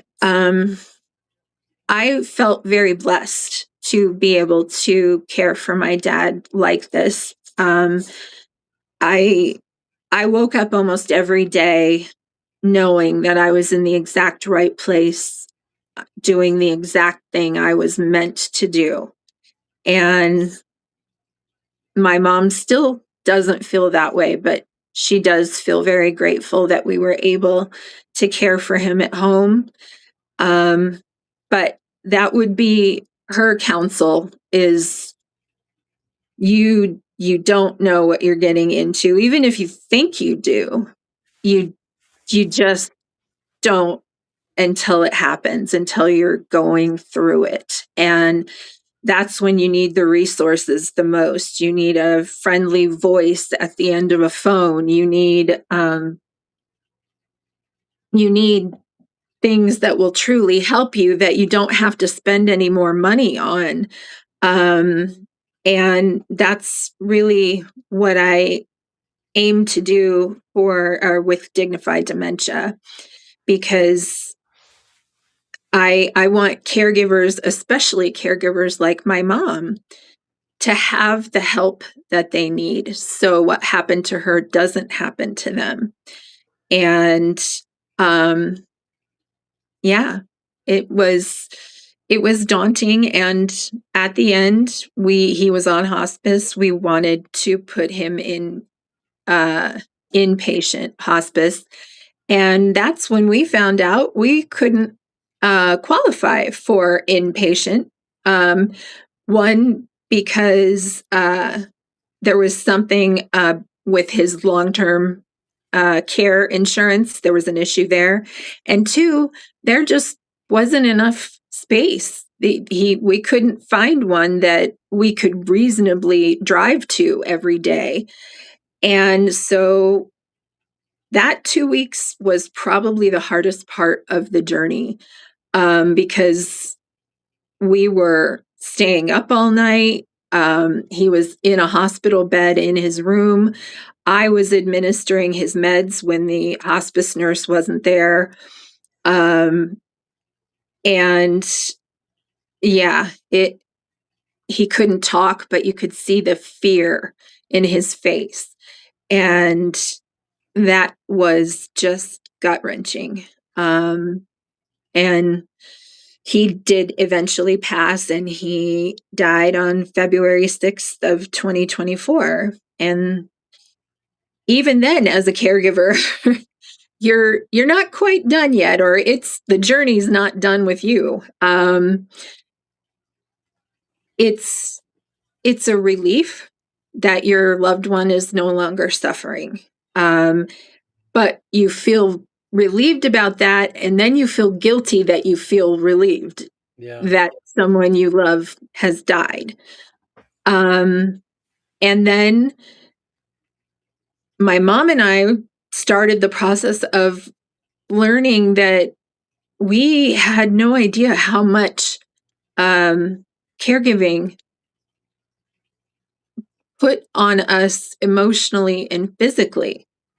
So in the past 2 years, we've been individually and together working on grief and trying to figure out our own way again, just being responsible for our own care. But we were thrown for a loop at the beginning of December. My mom broke her right shoulder and tore the rotator cuff, and she already had a torn rotator cuff on the left side. And they put her in a sling, a very immobilizing sling, and I went from not being a caregiver to being 100% back into caregiving. And I mean, it was a different experience. Fortunately, she got the sling off in 2 months, but I had to be her arms and her hands for 2 months. And she was a little bit different than my dad to take care of. She was not as trusting, not as positive. And so we had to figure out our way through that. And yeah, I respect the journey so much, and I respect the generation of baby boomers, especially. And I want to do everything I can to help. And with Dignified Dementia, it was December of 2024. The phone rang, the Dignified Dementia phone rang on Christmas night at like 1:30 in the morning. And I figured if somebody needed to call somebody about resources or anything at 1:30 on Christmas night, they needed a voice at the end of that phone. And I picked up and I talked to that person for 2.5 hours, gave them several resources, and was just a listener and a voice, because part of our mission at Dignified Dementia is to let people know they're not alone, because the journey becomes very isolating, and reaching out for help is hard. And yeah, we just want to be there to be whatever we can. Jennifer, what do we need to do to make sure that caregivers take care of themselves? Because as you've mentioned, that's the last thing that happens. They don't want to take care of themselves because they're too busy taking care of someone else. And it's the old adage, you got to put your oxygen mask on you first. And Absolutely. I am one that I hate hearing that. I hate hearing that. I hate, if I'm out to help somebody, the last thing in the world I want to hear is, well, you got to be selfish. You got to take care of yourself. That's, No. that's exactly how I feel. Yes. But we can't do that. We've got to take care of ourselves. What do we need to do to make sure that people are understanding? You can't help people. Look, as you've experienced, as it hurt your mom's health, you can't help people if you're messed up. Right. That's a really good question. And thank you for sharing that. That's how you feel too, because it's very common. All caregivers are told, I mean, it's practically crammed down your throat: self-care, self-care, self-care. And I used to say back sometimes, well, I would love to take care of myself, but you tell me where the time portal is located that I can walk into for 3 hours a day to myself, or even 1 hour. Yeah. And so I got pretty creative with my dad. doing things that were helpful for him, but also self-care for us. And I'm actually giving a talk about that at a conference in April. We're calling it the Shared Sensory Experience. And what we used to do for my dad, his doctor was very, very well versed in Parkinson's disease, and he tried to get a music therapy grant, and he explained to me what music therapy was. So I started incorporating that into my dad's daily routine. So at noon, we would listen to songs from his college days or high school days, and we would talk or not talk, or he would just sing. And there was a lot of positivity in that, and music is universal. And seeing the person you're caring for relax and enjoy something and smile, for me, it was self-care. And then there are things, just that you can incorporate in your caregiving so that you're not scrambling to try and find something else. If the person you are taking care of can move, put on a YouTube video of Tai Chi or something like that, and get into some movement. We used to do visualization meditations every morning after he watched The Price is Right, because that was something he had to do. And then, there were times when he would get really agitated, or if my mom and I were agitated, we'd put on a video of baby animals with soothing music and things like that. And that is really great. That, to me, is the best way you're going to be able to incorporate regular self-care, is if you're doing it with the person you're caring for or alongside of them. However, there needs to be more than just that. And I just recently gave a talk to 3rd and 4th year medical students on the topic of caregiving. And I was given the objective to tell them by the end of my talk what the one thing we caregivers wish doctors knew. And I said, one thing that, I tell these doctors what that one thing is, and then no one else has problems with caregiving ever. I said, that's not a hard topic. So, but I think we have to have educated providers, and we have to have paper resources, especially for like the baby boomer generation. For my generation, Gen X, there are apps that you can use in your daily caregiving that can help with reminders to take a breath, or, do something for yourself. Make sure that you eat even. Yeah. But we need the support of the medical community, and we need better access to respite care.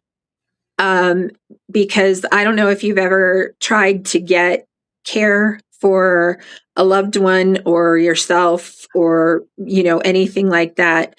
But there are plenty of companies out there that are happy to take your money and come in and give care. And many of them are incredibly good. The 2 caregivers we had changed all of our lives. They improved all of our lives. But a lot of people, especially with Medicare, and know if they don't have long-term care insurance policies, it gets very expensive very fast. And just because healthcare should not be tied to money. We should be able to get the care we need when we need it.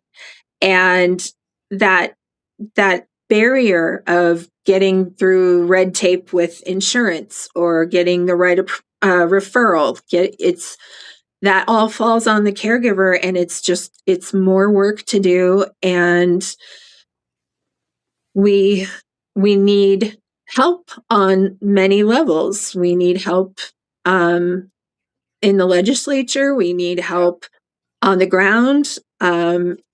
So I really appreciate you asking that question, because caregivers need support. Yeah. And Jennifer, I would like to let's stay in contact. I'd like to get a hold of you next week, and we can have a longer conversation. There's so much to Absolutely. do with this. We do have to close this down. We've got our next segment about ready to come on up, but I do want to thank you. And how do people get a hold of you? You can reach out to me at j.desserrich, DESSERICH, at dignifydementia.org, or you can call us at 720-663-7635. And I would encourage you to check out our website, which is www.dignifydementia.org. And if you'd like to make a donation, you can certainly do so through the website. We're here to help. Well, that sounds great. And what we will do is we will tag all that information. We'll make sure that people know about it, and they come and visit. Jennifer, thank you so very much again to your mom and to yourself. Please take care of yourself. Thank you. And let's make sure that we continue to stay in touch, and let's get this going, and we'll go from there. So, Okay. but thank you, Jennifer. I appreciate it. You're welcome. And thank you for what you're doing. It's amazing what you're putting on, and good luck to you and your next participant. I appreciate it. I actually get a little bit of a break. Somebody else is going to host the next hour. So, Wow. All right. So go do some self-care. well, yeah, I'm still going to be, but I'm just not hosting this next hour. So, Okay. all right. Well, thank you very much, Jennifer. Thank you. So, thank you to Jennifer Desserrich. I cannot tell you, please go to dignifydementia.org and check it out. She's been through a lot. She has been through a lot, and she's still got a long way to go. As she said, her mom was just diagnosed with breast cancer, so please keep them in your thoughts. Coming up next, folks, we have the Things crew coming on, and they're going to take over for the next hour. I will be joining in with them after I go and walk the numbness off my legs. So I'm going to turn it over to Jeremy in just 1 second. But please remember, we are here to learn more about the Come Together Compass.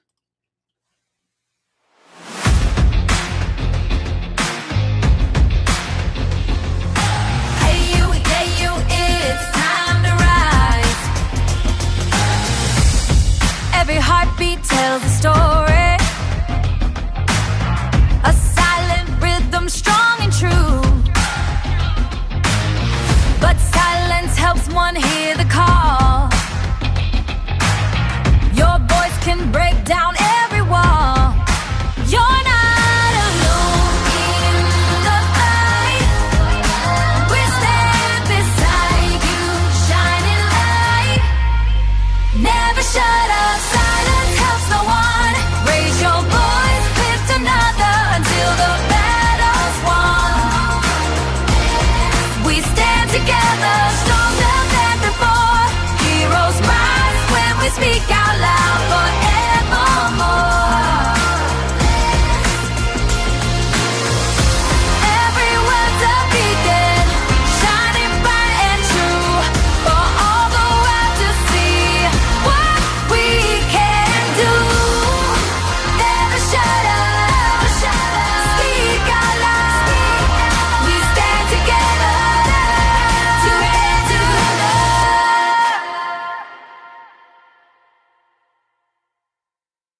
Hello, everybody. Welcome to the next segment of the Mission for Healthy Heroes 2026. My name is Jeremy York. With me is Nick Muley. He is occasional host and frequent guest of the 13th Dimension. And like Zach said, we are going to give him a break so that he can get some feelings back into his legs.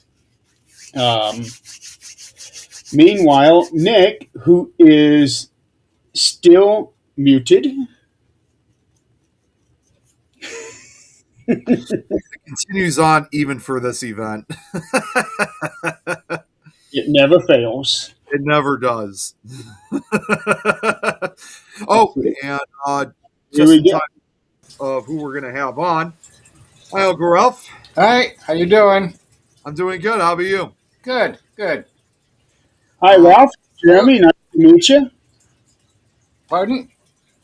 I am Jeremy. Nice to meet you. Oh, nice to meet you too. So, for this segment, ladies and gentlemen, we will be talking to Ralph Henson, who is actually Nick's uncle. Mm-hmm. Yep. Correct. I have no choice in the matter, so whatever.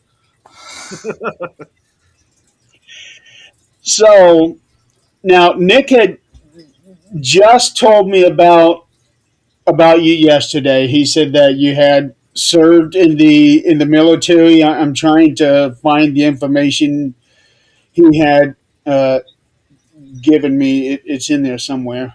Yeah, So I was in the Navy. I am what they consider a Vietnam era veteran, okay, meaning that I was active duty during the Vietnam War, but I never made it over to Vietnam, which is a good thing, really. And that I served aboard aircraft carriers. My first ship was the Franklin Delano Roosevelt, CVA 42. And the 42 means the keel was laid in 1942. So the Roosevelt did some service during World War II, but most of its active duty was during the 50s and the 60s and the 70s. By the time I was aboard the ship, it had a new nickname. It was called the Rusty Rosie.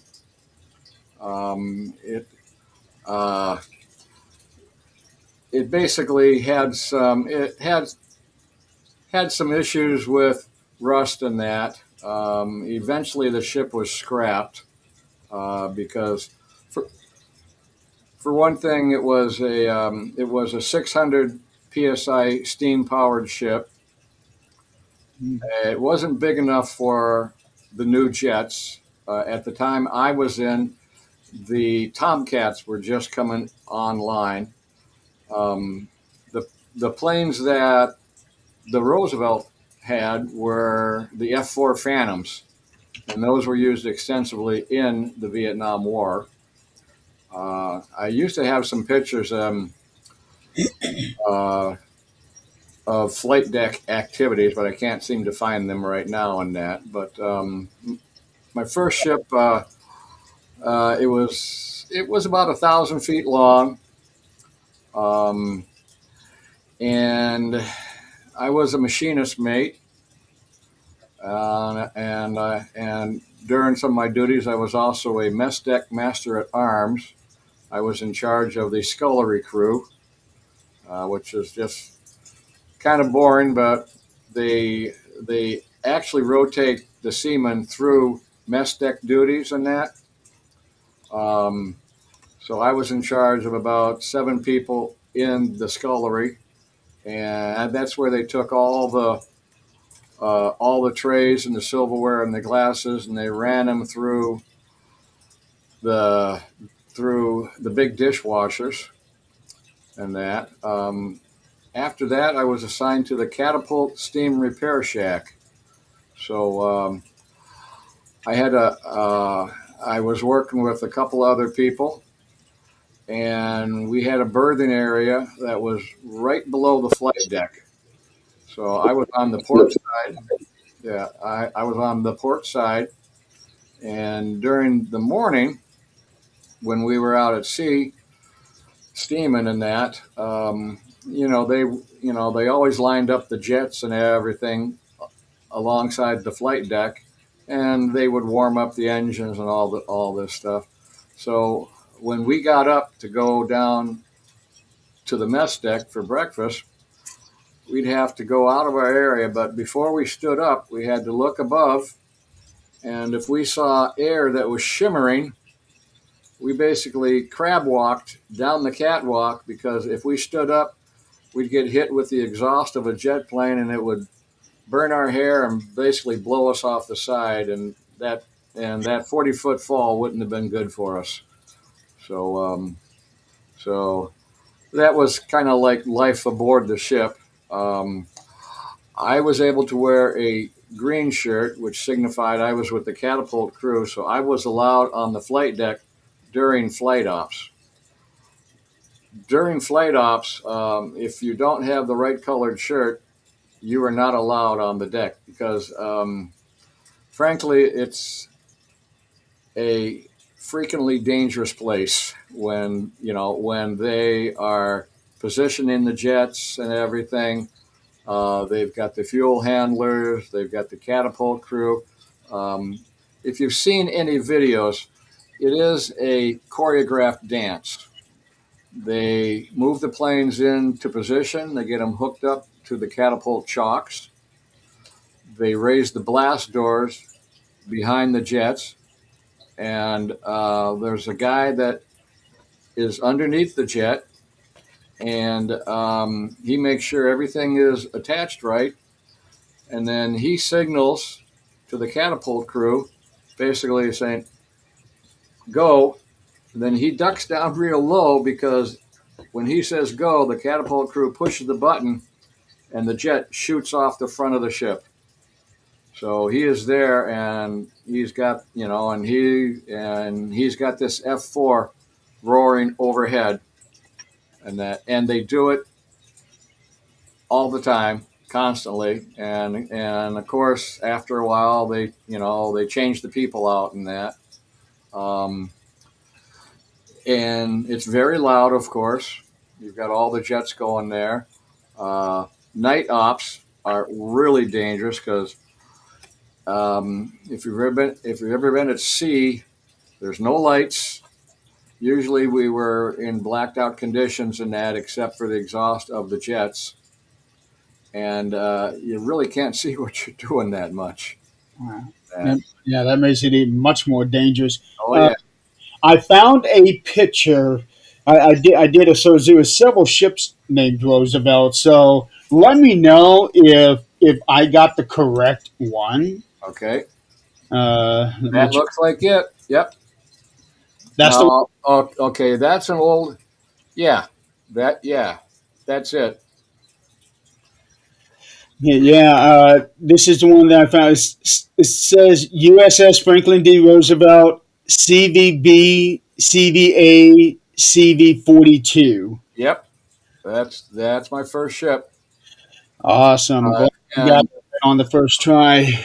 Yeah, and you can see how they line up the jets.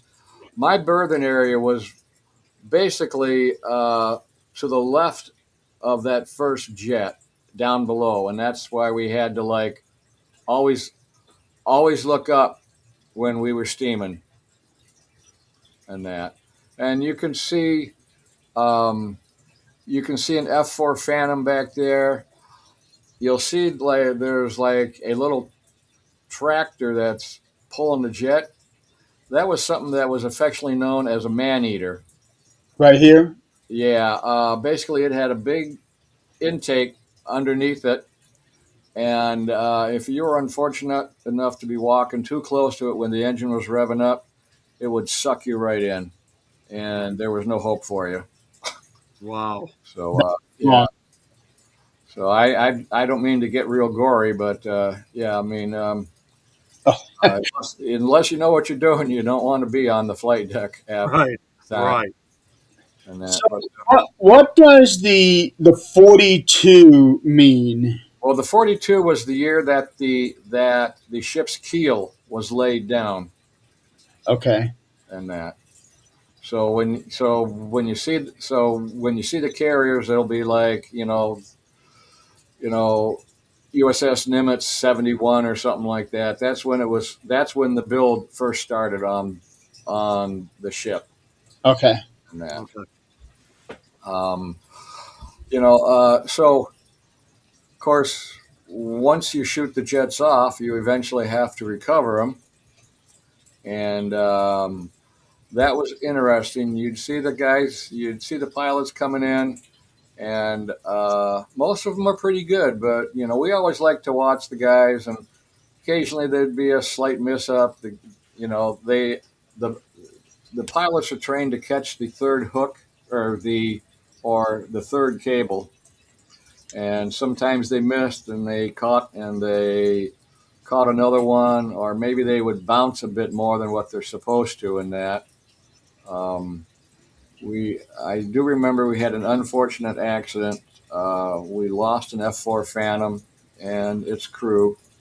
The plane came down, and it was a perfect landing. The tail hook caught the third cable. The pilot, as he was trained, when he feels that tug that he's been caught, he shuts the engines down.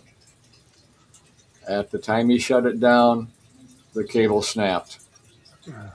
And he kept going. He tried to recover, but he didn't have enough airspeed, and they went over the starboard side right at the angled deck.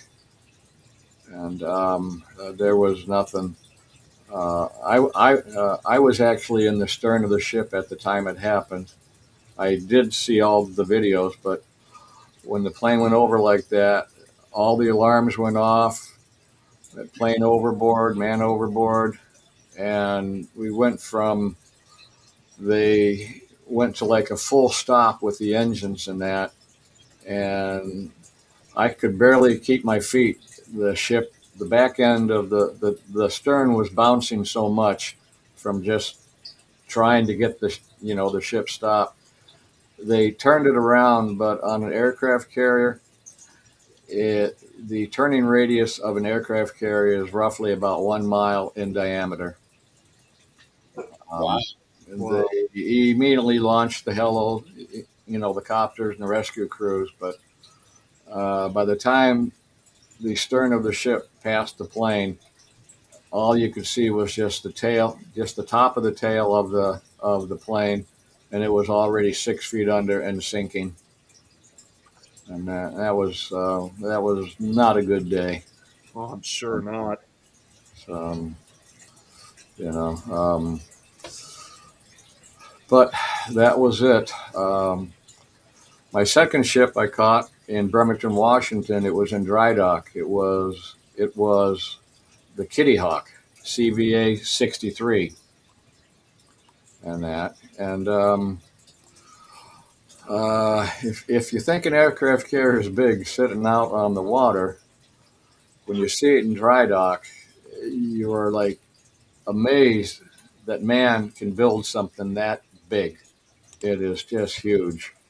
Um, and of course they had all four screws off the ship at the time, and they were on the dry dock, and the screws themselves are um, 20, 30 feet in diameter, all bronze and that. And there's four of them there. And again, you're looking at those and you're sitting there going, how did they make something that big? You just wonder what processes were done and that. But when I was aboard the Kitty Hawk, I was in the parts room basically. So occasionally the Master Chief would say, Hanson, I need you to go. We need to go shopping for supplies. So here's a check. Go out and pick up the stuff. Here's a list of everything we need. So he'd hand me this check for about $30,000 or $40,000, and I'd go over to the naval store, and I'd have the list, and me and my friend, we'd start shopping for things like coveralls, shoes, tools, various other parts and things and that, and we'd get it all done in that, and we'd come back, and we actually wound up doing that at least once a week, and that. So yeah, it was very different. You go into this big old warehouse, and you just start shopping for all the stuff that the engineering department and everybody else needed, and that. So we would come in, we'd have like 3 or 4 shopping carts full of just shoes, and then we'd have another 4 or 5 filled with just coveralls and uniforms and that. And then, of course, socket sets, various other little pieces and that. So that was different. You basically had to have like a box truck to be able to haul all that back. Yeah, we actually had a flatbed truck, and I wasn't supposed to drive it because I had to take a driving test, and the guy that was teaching it was an older gentleman, and it was a manual shift truck, which I had no problem with, but he said, "You need to learn how to double clutch." And I'm going, okay. So I tried practicing double clutch and that, but he said, "No, you're just failing it. So no, I'm not going to give you the license to this." But I drove the damn thing anyway. It's a manual shift, and I'm going, I don't care about double clutching. I'm just going to get it through the gears and go. You know the funniest thing about double clutching is, and I drove truck for a living, and the funniest thing about double clutching is you usually end up driving trucks without even using the clutch. You Yeah. just fly shift, so you Yeah. don't even touch the clutch to begin with. Yeah. So, it's like they go through and they teach you how to do that double clutch. You're just sitting there, quick shifting, and it's like, what the hell did I even learn that for? Yeah. I actually started to call it, instead of double clutching, I called it double clutzing. Yeah. I just couldn't see the sense of it, because basically double clutching is you're trying to sync you're trying to sync the revolutions of the transmission and the engine together, and that. And if you get it down good, it's fine. But most of the time, push the clutch in all the way, shift gears, go. I really didn't need to learn double clutching. Yeah. But Meet Zach Clayton. Yeah, this is Zach. He's actually the one who's heading up this 22-hour marathon here, and we were supposed to be giving him a break, but he decided to join us anyway. Well, I was on the thing saying I was going to be here, so and I'll be taking off a little early so I can start the next segment that starts at 10 o'clock. So, but let me ask you about the planes. Were they going into the conflict, or were they in a different area? My well, dad was also a Vietnam era. We were in Berlin. yeah. My first ship I caught in the Mediterranean. So the ships, the planes, they're all from different squadrons and that.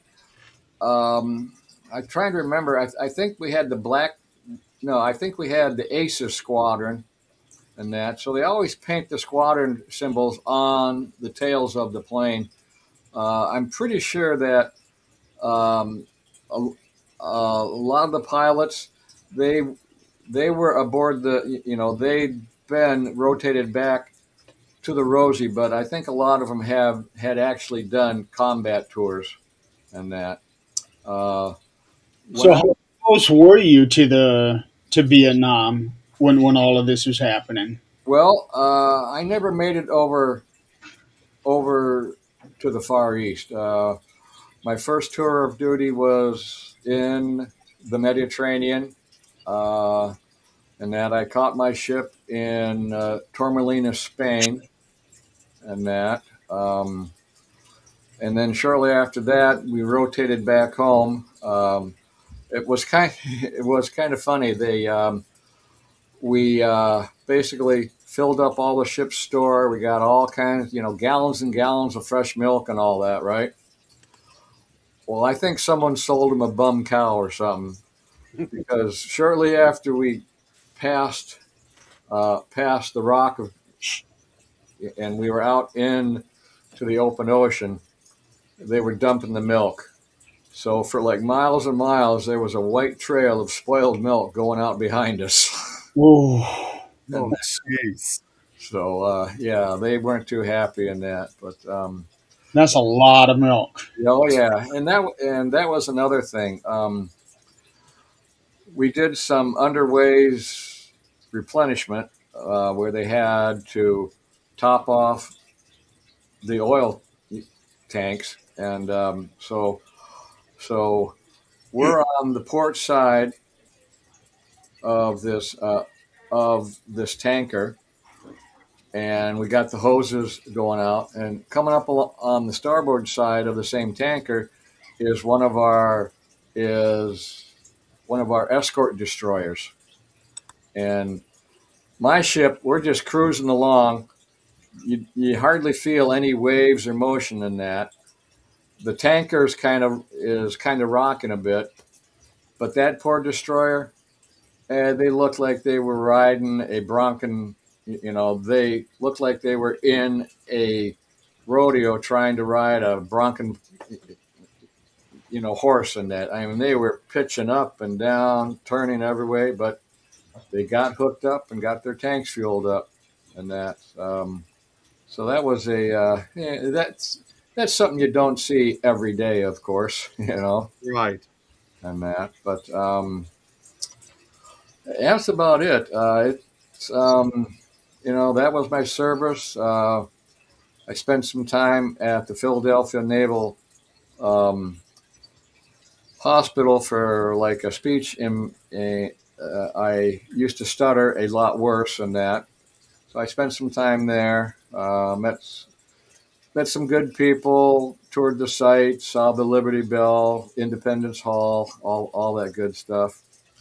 While I was in Washington State, we were because the ship was dry docked in Bremerton, Washington, and occasionally I'd walk along the shipyard, and that's where they'd also pull the submarines up to.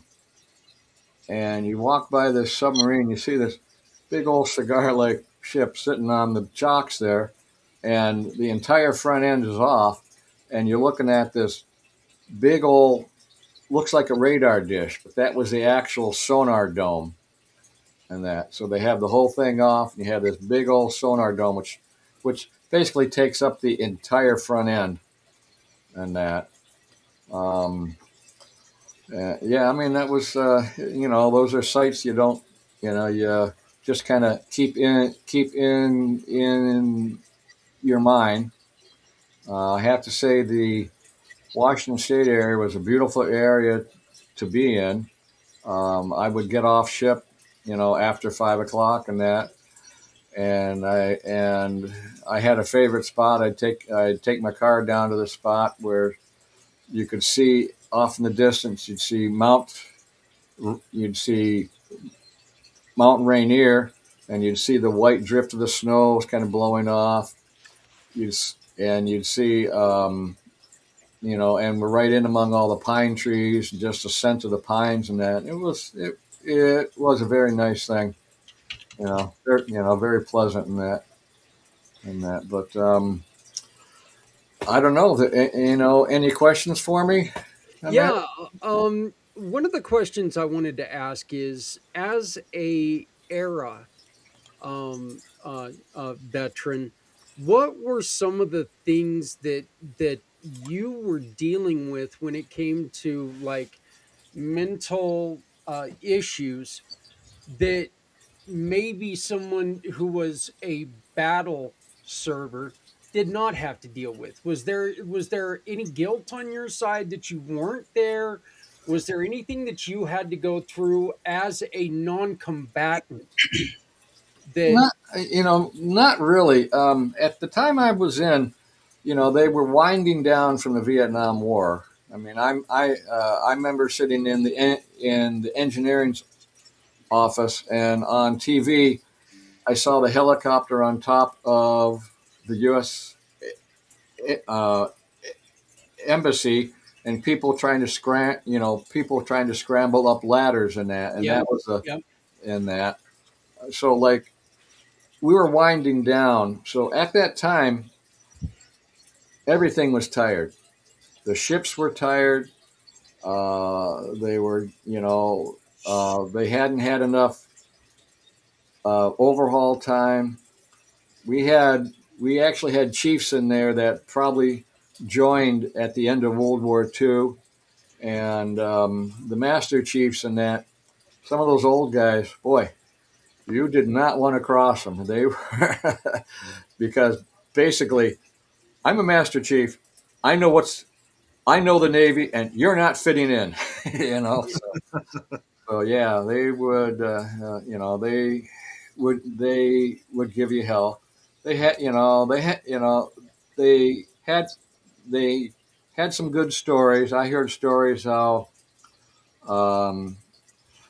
how aboard the Kitty Hawk they made a tour out to Vietnam, and for some reason, some junk got too close to the ship. They'd been trying to warn it off and that, and basically it just kept coming and coming and that. And the captain just said, somebody get that person away and that. Well, there was an F4 in the area, and they came down and they just one strap with the 50 calibers, and there was just junk on the water. Nothing, nothing left. And that. Oh, that's another thing I want to say. Aboard my first ship, when it came back from Spain, we did a family cruise from Norfolk, Virginia, down to Mayport, Florida, which is where my ship was based. So they had all the family there, and as part of it, we were all up on the flight deck. A lot of people are up on the flight deck, and they said, "Okay, folks, look to the back."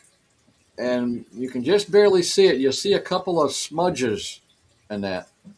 We've got two F4 Phantoms coming out, and they are at Mach 1.2. So you're going to see some smudges, but keep an eye on it because they're going to get here really fast. And you're watching this smudge, and all of a sudden, you see the speck of an airplane, and then boom. And they basically flew by us slightly above the flight deck level, and you could see the air and you could hear the whistle of the air going over their wings, just a whoosh as they went by, and then the sonic boom hit, and boom! If you weren't ready for it, it would knock you off your feet. So they flew by, then they did a turn, and they made a 50 caliber strafing run. So as the bullets are hitting the water, it looked like fence posts about 30 feet tall zipping across the top of the water. And then they just headed on back to base. And wow. that was really impressive. And that. Right. Well, you basically answered one of the questions I was going to ask you, if it was the air that would knock you guys down or the sound of the planes that knocked you guys down. It was the sound in that. I mean, because you weren't expecting it, and that. I was at a Paul McCartney concert once, and we were sitting on the side, and there were these big boxes right in front of us, which we didn't know what they were for. But when he went into his song "Live and Let Die," and when he said "die," the boxes blew up right in front of us. Oh, boy. It knocked us flat off of our seats. My sister-in-law Kate I looked back. All I could see of her was her legs sticking up in the back, going like this. Well, Mr. Hanson, I'm going to go on ahead and take my last 30-minute break before my next 6-hour Okay. stretch. But thank Nice you meeting very you. much for joining us, joining the show. Sure. Jeremy, Nick, and Mr. Hanson, you guys have fun continuing the conversation. And I'll see everybody back here at the top of the hour. Okay. All right, Take see you, care. Zach. All righty. Bye. So, you guys got any further questions? Is anybody else joining, or It'll just be the three of us. There is another question I want to ask you is, have you taken part of the honor flight yet? no? I have not. No. Uh, I are you are you familiar with it? I've heard about it, but I don't know. I've never done anything like that. No.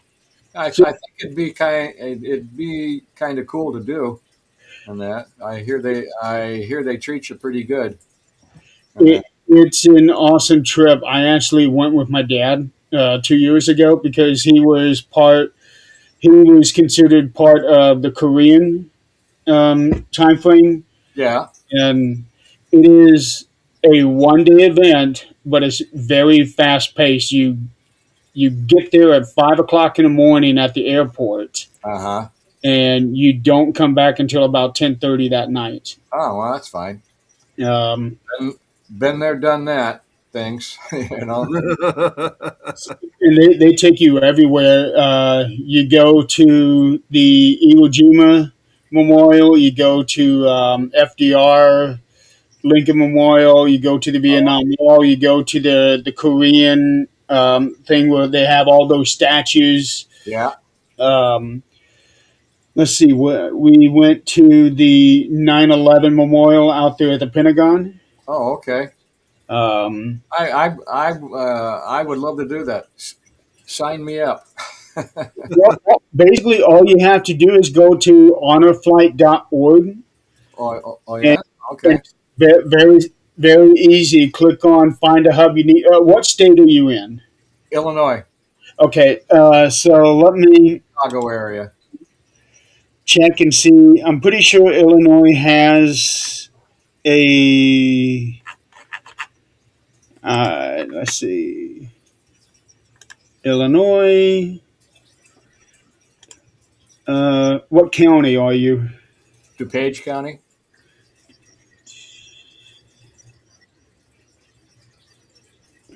Okay, found it. While he's looking, Uncle Ralph, my mom just showed up briefly, and she told me to say hi. Who? Who? My mom. Oh, okay. Hi, Mary. Oh, ask her if she saw my latest email about Nancy's timesheets. Oh, okay, yeah, I definitely will do that as soon as we get off. Okay, I found the website you want. I am going to forward that to Nick so that he can forward that to you. Yeah, Okay. I'll send it to you through the email again. Yeah. Yeah. That sounds good. That's the best way for me.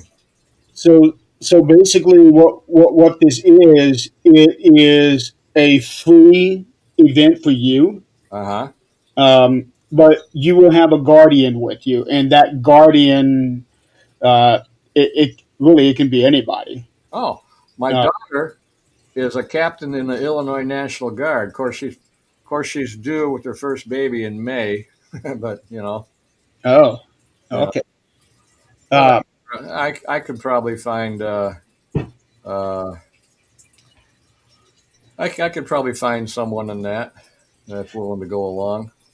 So what that guardian is, this person is basically responsible for you. So like, if you had any medications or food that you needed to take with you, the guardian would be over that.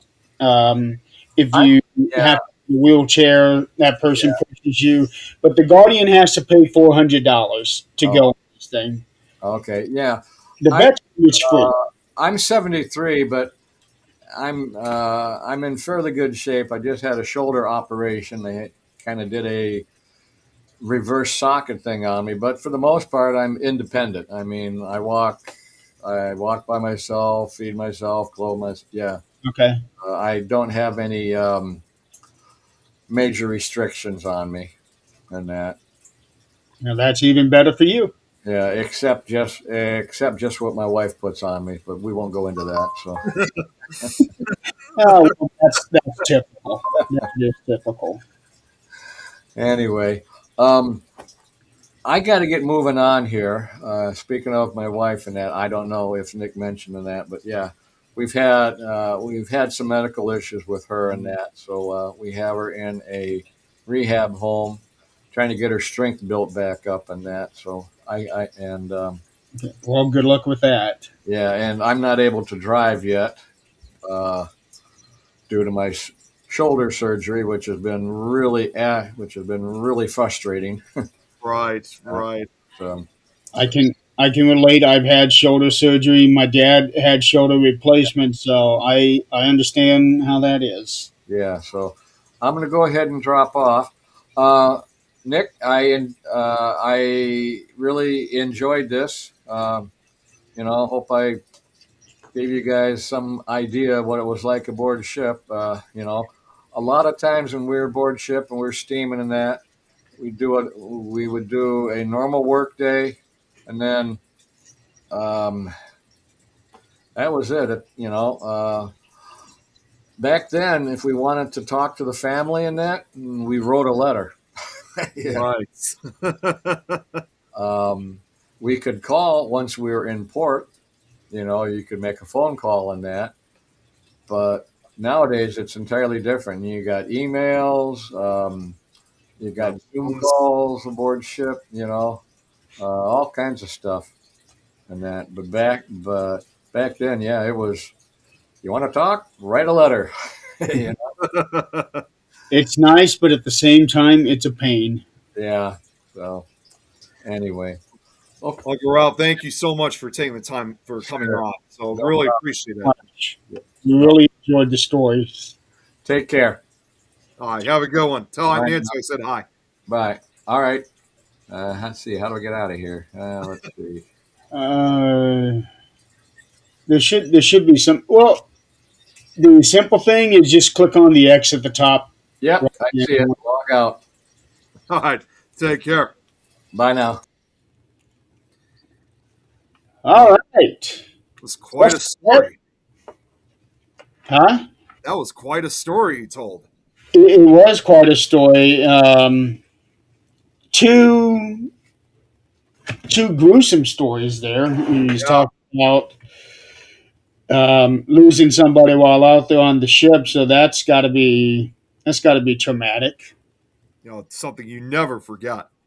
No, no, um, and I knew that the suction would be strong in the engines, but to actually really pull you in, I thought that was just stuff they did in the movies. Unfortunately, he's obviously proven wrong. That pretty much was real life. That was reality. That could really happen to you. Yeah, and if you actually witness something like that, that is the stuff of nightmares, basically. Especially if it's someone who not only is a member of your crew, but also somebody that you may have developed a close friendship with. Yep, So that's even worse. it would be something like that. You don't get over. No, that when something like that happens, I mean, that sticks with you forever. It never goes away. He was actually lucky that he came in basically at the tail end of Vietnam, so he didn't get to see any of the ugly stuff. Yeah, compared to many other veterans who have, he's very, very fortunate. Yeah. Um, my dad got out of the service right before they started going to Vietnam. Okay. So if he was even, I think he said it in like a handful of months. If it was a handful of months later, he would have been shipped out there. Yeah, and then he would have really been exposed pretty much to the true horrors of what war is all about, especially when it's involving the Vietnam War. It would have that would have been something that would have been an even worse experience, for lack of a better term. But yeah, It's yeah. not just that, but also the whole Agent Orange thing. Oh, yeah, yeah. The chemicals and whatnot that was being spread. Yeah. Now, he would later be exposed to chemicals at his job, but, but that's a different story. Yeah. They were Uh, probably not as lethal as like Agent Orange was, though. well, it was for the phone company. Oh, okay, okay. Yeah, I guess I should clarify that. But where he was working, he was actually just a couple miles down the road from here, where he was working at the time, about 30 years ago. The facility he was working at, I don't know what they were doing. I never really asked him. I don't know what they were doing, but there was a lot of chemicals. I think they were like doing some sort of manufacturing, and he ended up losing his sense of taste and smell Oh, jeez. for years. And then when his taste came back about 10 or 15 years later, it was off. So my mom's cooking all of a sudden was tasted bad because his taste buds had changed. Right, right. So it would piss my mom off. No, I'm sure that must have been frustrating for It was frustrating, and I just laughed. I couldn't help it. I just laughed. her. So I had sent you the link. Yes. It is honorflightchicago.org. I hadn't looked at it, but it looks like it's pretty straightforward. It has a thing how to apply. Um, very easy. So Yeah, I already I sent it to him, so he's all set with it. very good. I let me know when he gets accepted. He'll definitely get accepted. Um, but I do know that they try to prioritize the older veterans, um, because, quite frankly, you don't really know how much longer they have. Right, exactly. And some of them never get to have that chance. In fact, so I didn't even tell you about this, Jeremy, but when they started doing that, what was it like? I think over a decade ago they started doing the honor flights. Uh, Because my dad told me that that's when they probably started, like over a decade ago. let's see, honor flight 2005. 2005. Okay, so I'm not sure why we couldn't have done it sooner, but we could have actually done something like that for my grandfather prior to his passing in 2013. So I'm not I don't remember exactly what my dad said about it, but for some reason whatsoever, he would have had to wait for a few years for whatever reason to, even though he probably was already eligible because my grandfather served during World War II. So I don't know exactly what was really holding them back, but he died pretty much about a year or so. It was either after he was eligible or it was a year before he was eligible. I'm not sure how it works, but unfortunately, my grandfather, he never got to experience the honor flight. Well, I don't know when the honor flight started in Illinois. That's probably the other thing too. It probably didn't start yet. Yeah, because let's see, where did they start? I'm trying to.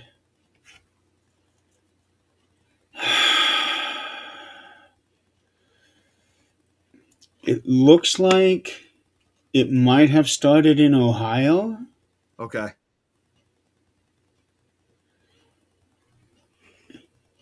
And then it would just had to spread out over time. I still don't think that every state has it yet. Right. Um, I wouldn't even be surprised if like that even goes to the territories. The territories probably don't even have it either. um, I'm doubtful on that. That's what I mean. Yeah, I don't even know if they would have them. Yeah, they. I'm going to guess no, but I don't know. Let's see. Hub names A to Z. Okay, here we go. Let's see. All right, Wisconsin, New York, North Carolina. Well, no, that's going to take too long trying to by state and county. Let's see. All right, so we have Alabama, Alaska, America, Samoan, Okay, one of the territories. Arizona, Arkansas, California, Colorado, Connecticut, Delaware. They actually have one in D.C. There's no point in. Yeah, because it's directly in DC. Yeah, I guess really all they would have to do is just meet up and get on the bus. Yeah. Florida, Georgia, Guam, Okay. Hawaii, Idaho, Illinois, Indiana, Iowa, Kansas, Kentucky, Louisiana, Maine, Maryland, Massachusetts, Michigan, Minnesota, Mississippi, Missouri, Montana, Nebraska, Nevada, North Carolina, North Dakota, Ohio, Oklahoma, Oregon, Pennsylvania, Rhode Island, South Carolina, South Dakota, Tennessee, Texas, Utah, Vermont, the Virginian Islands, Okay. Virginia, Washington, West Virginia, Wisconsin, and Wyoming. So 1, 2, 3, 4, 5, 6, 7, 8, 9, 10, 11, 12, 13, 14, 15, 16, 17, 18, 19, 20.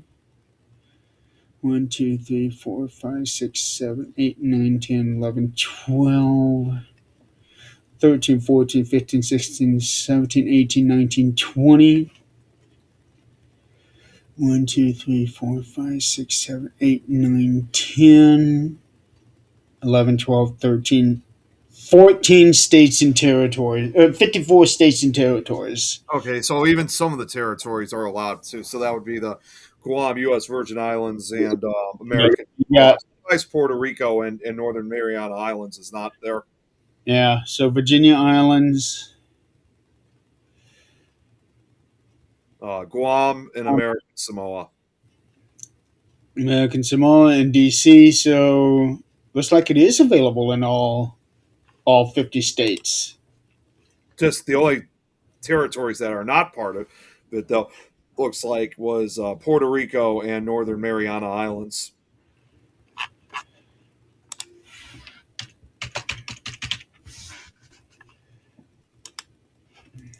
And let me see where that one is.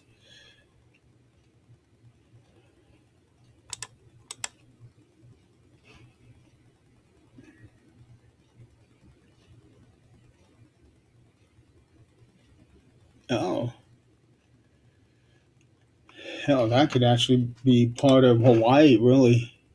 Oh, okay. Okay.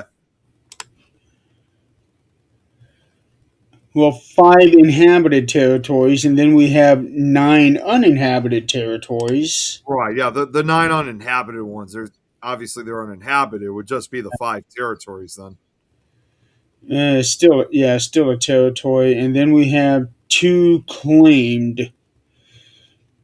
Serenilla Bank and Bajo Nuevo Bank. Yep. Yep. Interesting. Okay. All right. Well, we are coming up. Oh, I didn't even see. Oh, Pepper S. Yeah, I was going to say someone just commented on the show. Pepper SMR said, "My father served in World War II and he was a medic. He earns a Silver Star, which was and is lost. No way of getting another." Oh, that's really sad. Okay. Okay, I'm guessing it's Mrs. Pepper S. My sister's name is Pepper. Oh, okay. I didn't know that actually. Yeah. My oldest sister's name is Pepper, and my dad got her name off of a street sign. Oh, really? Into an intersection, it was like Pepper Street and Lynn Street, so he named her Pepper Lynn. Oh, wow. That's interesting. Why am for after a name like after a stream? Why am I not surprised? Yeah. Hey, it works. Yeah. Oh, it definitely does. It definitely does. So we are actually at the. Thank you, by the way, for joining us. But there's going to be another segment starting here in about 5 minutes. It will not be this particular live. Zach will be starting a new live at 1 o'clock Eastern, depending on what time zone you're in. So this is the end of segment 3 of the Mission for Healthy Heroes 2026. Nick and I will be back in 7 hours for the Supernatural Talk segment of this marathon. We will. It'll be the two of us along with Adrian, and we will be talking for an hour, and then Nick and I will make our exit, and it'll be Adrian, Jan, and Lynn who does tarot reading, and then an hour after that, it goes down to Lynn, where she will be doing a full hour of tarot reading.